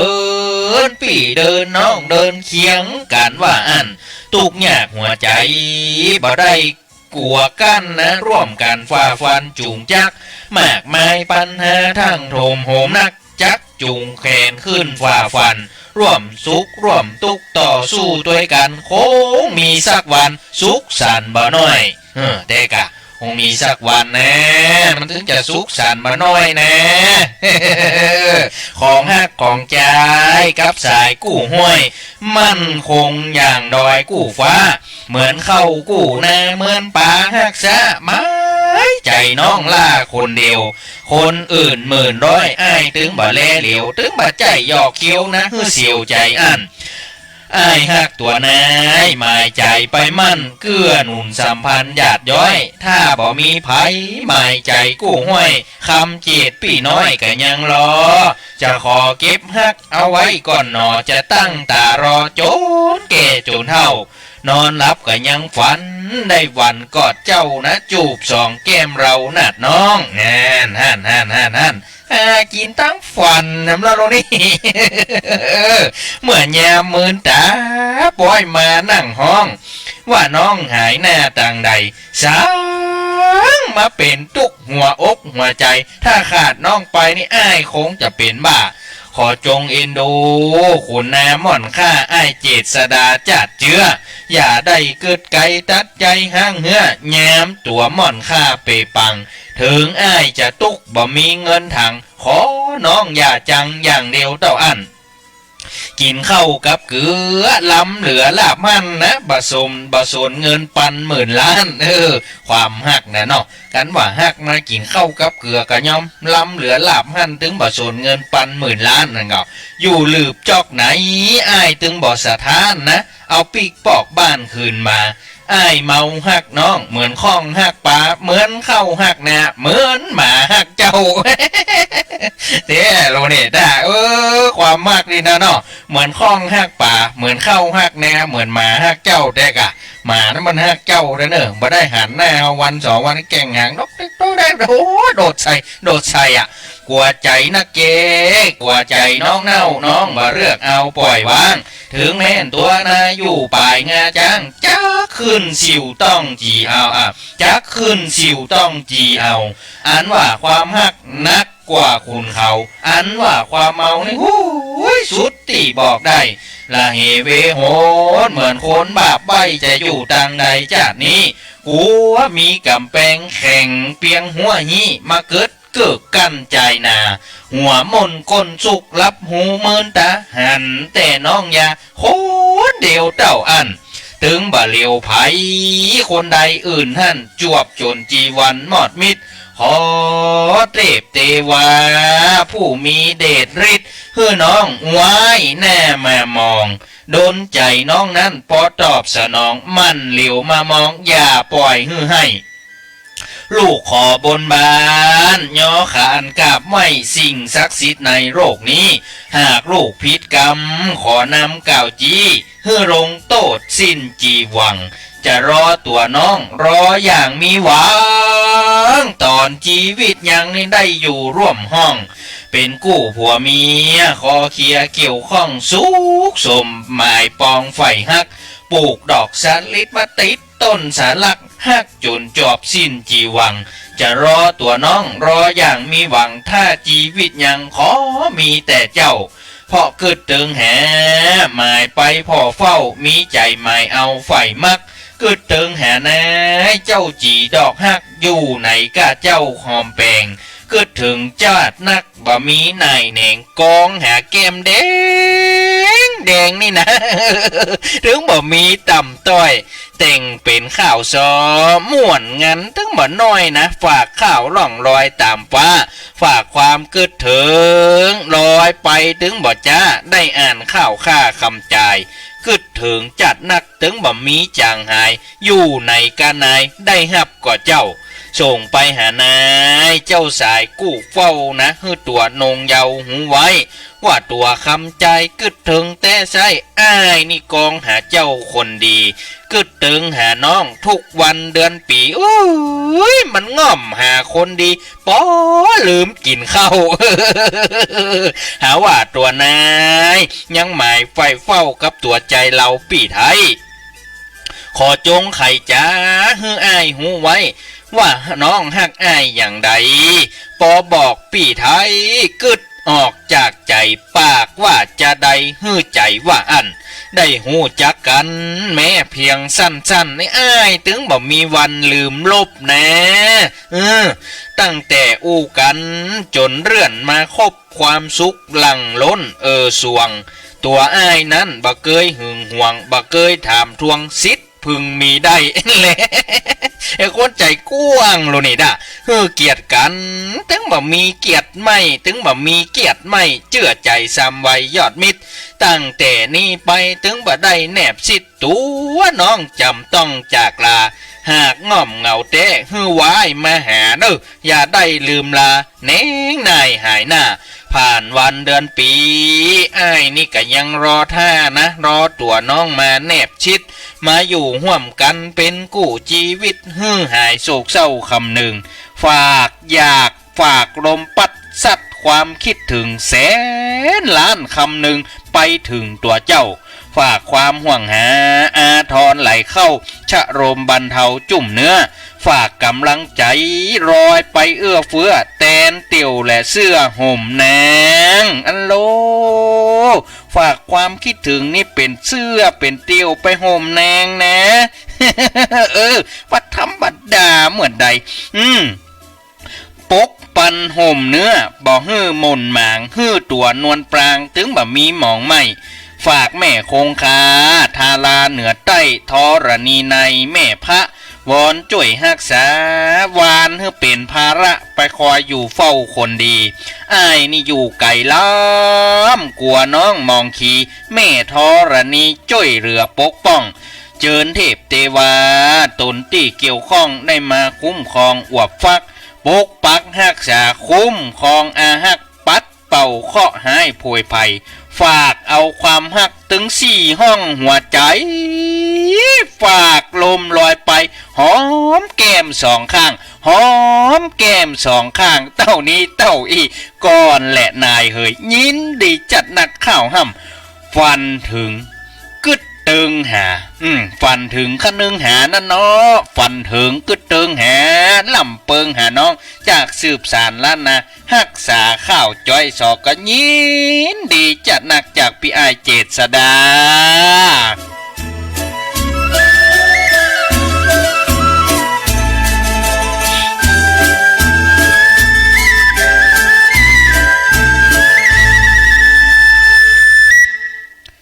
เนี่ยปอกหมอกสถาฟังข้าวห่ำกำมาเก่าแล้วโอ้วันนี้ได้ฟังข้าวห่ำจุอกจุใจเนอะเนี่ยปอกหมอกสถารายการนานาสาระธรรมะข้าวห่ำกำมาเก่ามีธรรมะพ่องเป็นข่าวคลายเครียดกับตุเจ้าวัดสันทรายพ่องได้ไข่หัวก่อนกินข้าวแรงพ่องได้ไข่หัวก่อนรับก่อนนอนพ่องโอ้ยมันตึงมีอย่างมามีความสุขเต่าฟังข่าวห่ำกำบักเก่ากับตุเจ้าวัดสันทรายนะ แต่ก็พ่อหมอสดายพ่อแม่ว่าบางคนนี่ลงทุนมาหาวัดสันทรายเลยนะพ่อหมอสดายพ่อแม่หลังบ้านต่างจองลงทุนมาแอวหาตุเจ้าไข่หันนะตุเจ้าวัดสันทรายอ่านข้าวตนนี้นะจะเป็นจะใดจ้าจะขาวจะดำจะต่ำจะสูงโอ้ยถึงไข่หันนะมาถึงวัดสันทรายนี่ขึ้นไปในวิหารกราบพระเหี่ยก่อนเสร็จแล้วก็เข้ามาหาห้องการรับรองห้องกระจกกันเถอะมาถามโอ้ตุเจ้าได้เพื่อนอ่านข้าวตนใดตนนี้กะ ตนเนี่ยค่ะฟังเสียงใกล้หัวเอาเนอะ แต่นะเดี๋ยวบอกสถากินข้าวดำข้าวแรงฟังข้าวห่ำกำมาเข้ากับทุเจ้าวัดสันทรายเนี่ยม้วนกันว่าจะเข้าพรรษานี่มาจ้างไปตาลเตียนมาจ้างไปที่ไหนกับมาวัดสันทรายนี่กามันใกล้ดีมันม่วนนะมามาจากกันม้วนกันว่ามาทำบุญวัดสันทรายนี่มาเอาอย่างขอหิ้วนะมาฮื้อทุเจ้าวัดสันทรายคนละแพ็ค2 แพ็คก็เอาแล้วเอามาไว้ฮื้อเนนกินเอามาไว้ฮื้อปอกหมอกสะทายปล่อยแม่เขาที่มาเยี่ยมมาแอวหาวัดนี้ได้มากินน้ำจิตน้ำใจจากปอกหมอกสะทายที่หิ้วกันมาเนี่ยกันว่าใครได้โจกใครได้ลาบก็มาปูจาเอาเตียนกันได้มีนิสปาเอามาฟังข้าวห้ามฉบับที่2เพื่อเมื่อเป็นการเสียเวลาข้าวห้ามฉบับนี้มาจากพี่อ้ายทองคำบ้านโป่งใจตำบลแม่เมาะอำเภอแม่เมาะจังหวัดลำปางเปิ้นบอกว่าข้าวเซียวน้องจันตาสายฝางเอามาฟังข้าวห้ำฉบับนี้ได้แล้ว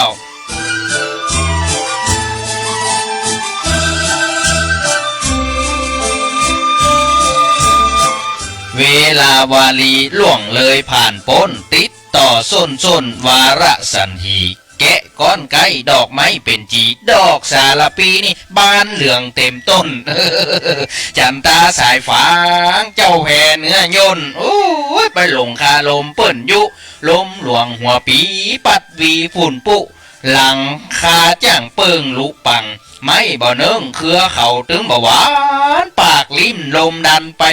เปื่อไปเปิ้นแห่จ้อยใจฮ้อนลำไป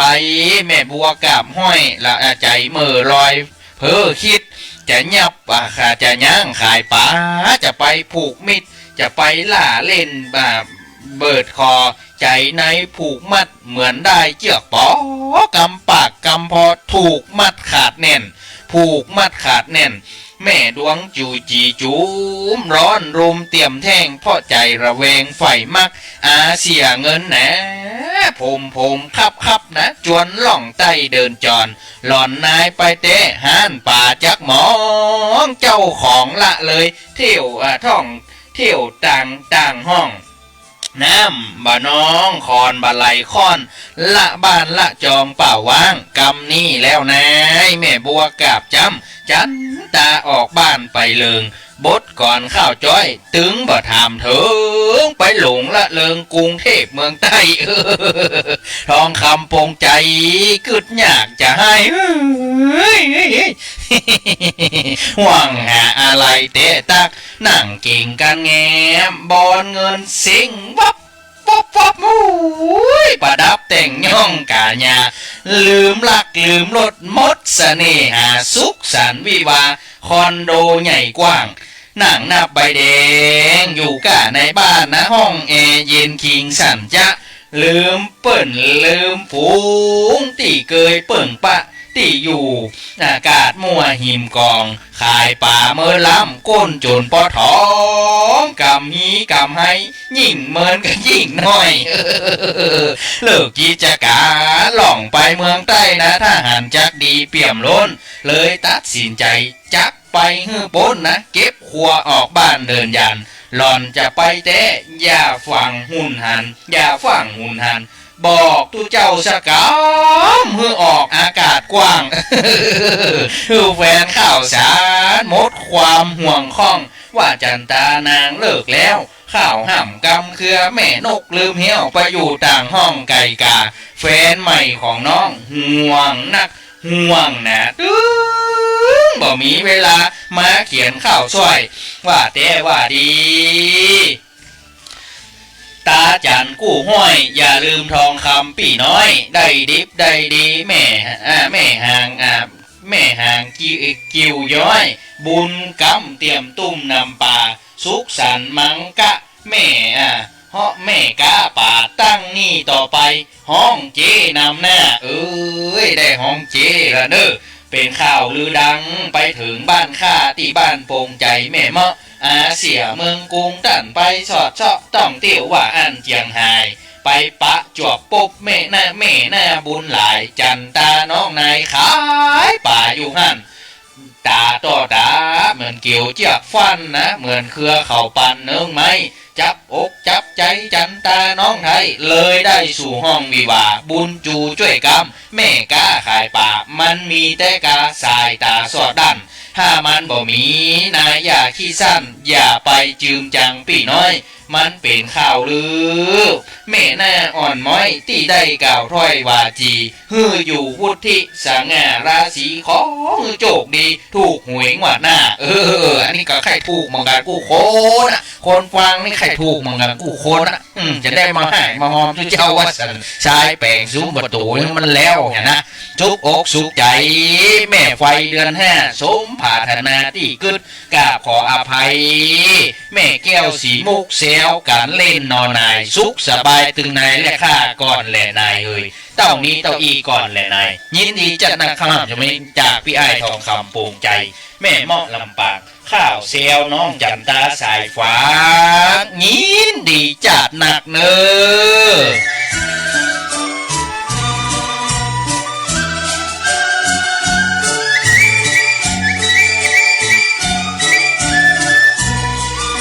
เนี่ยปอกหมอกสถานเหลือ4 นาทีสุดท้ายไผ่ใครโทรมาโอ้กัน083 5771199ปอหมอสถาเกิดบอกบ่ถูกมาจ้างไปตามเตรียมที่ไหนมาวัดสันทรายเพลอมาไข่หัวกับทุกเจ้าวัดสันทรายเพแม่เกี่ยงคำม่อนคำดีห้าฟังอยู่เจ้าสาธุสาเจ้าโยมบุไรพรม่อนคำดีโอ้นั่งไข่หัวอยู่สวนนั่นกาไปสาเจ้านึกว่าปิกมาบัดดาลฟังละไปยากาศได้ฟังเสียงตุเจ้าบุญเนตรควันใจคนเท่าเนื้อเจ้าแม่เกียงคำลุงใบโลดป่าไม้แดงดอยสะเก็ดเจริญปอน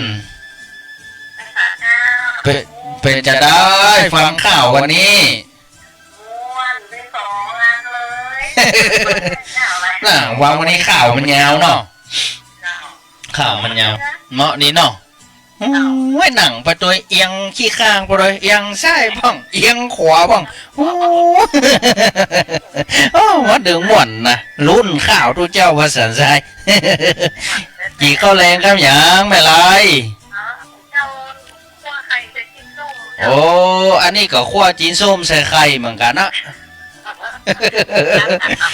อันเดียวกันอะยินดีจะนักเนอะแม่เนอะได้ยินดีบุญรักษาแม่ไรสันทรายหนองจอมแม่เกียงคำลุงมาโรดสากราบสาธุเจ้านึกว่ามาบัดตันแล้วนะแม่โอ้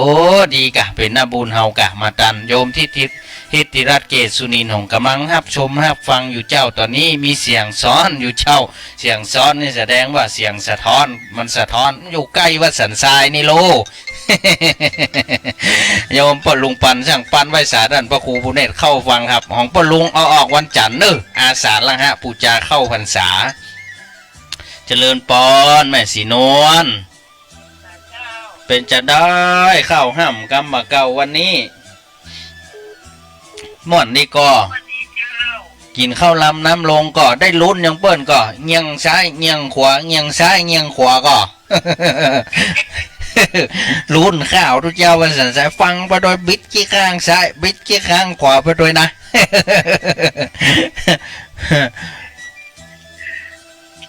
เนี่ยแม่ยินดีจัดหนักเนอะเนี่ยเวลาจะหมดเถอะละโอ้ยอู้กันคำเดียวนี่นะเสียดายด่ะกันหน้าเนี่ยจะ2 ทุ่มแล้วเนี่ย59ละเดี๋ยวเพื่อนจะว่ายินดีก็แม่จะหนักเนอะได้บุญรักษาเงียนพ่อฟ้าอากาศนิถาขึ้นยากจะลาจากนายน้องแก้วฟังเสียงสกุลแหนเสียงดังเจ้าใกล้ขันเลยมาสนสาวพ่อดาวสะเปาเงียงคว่ำไปแล้วดาวจ้างเพื่อเข้าดาววีขอลาก่อนเด้อเวลาบ่มี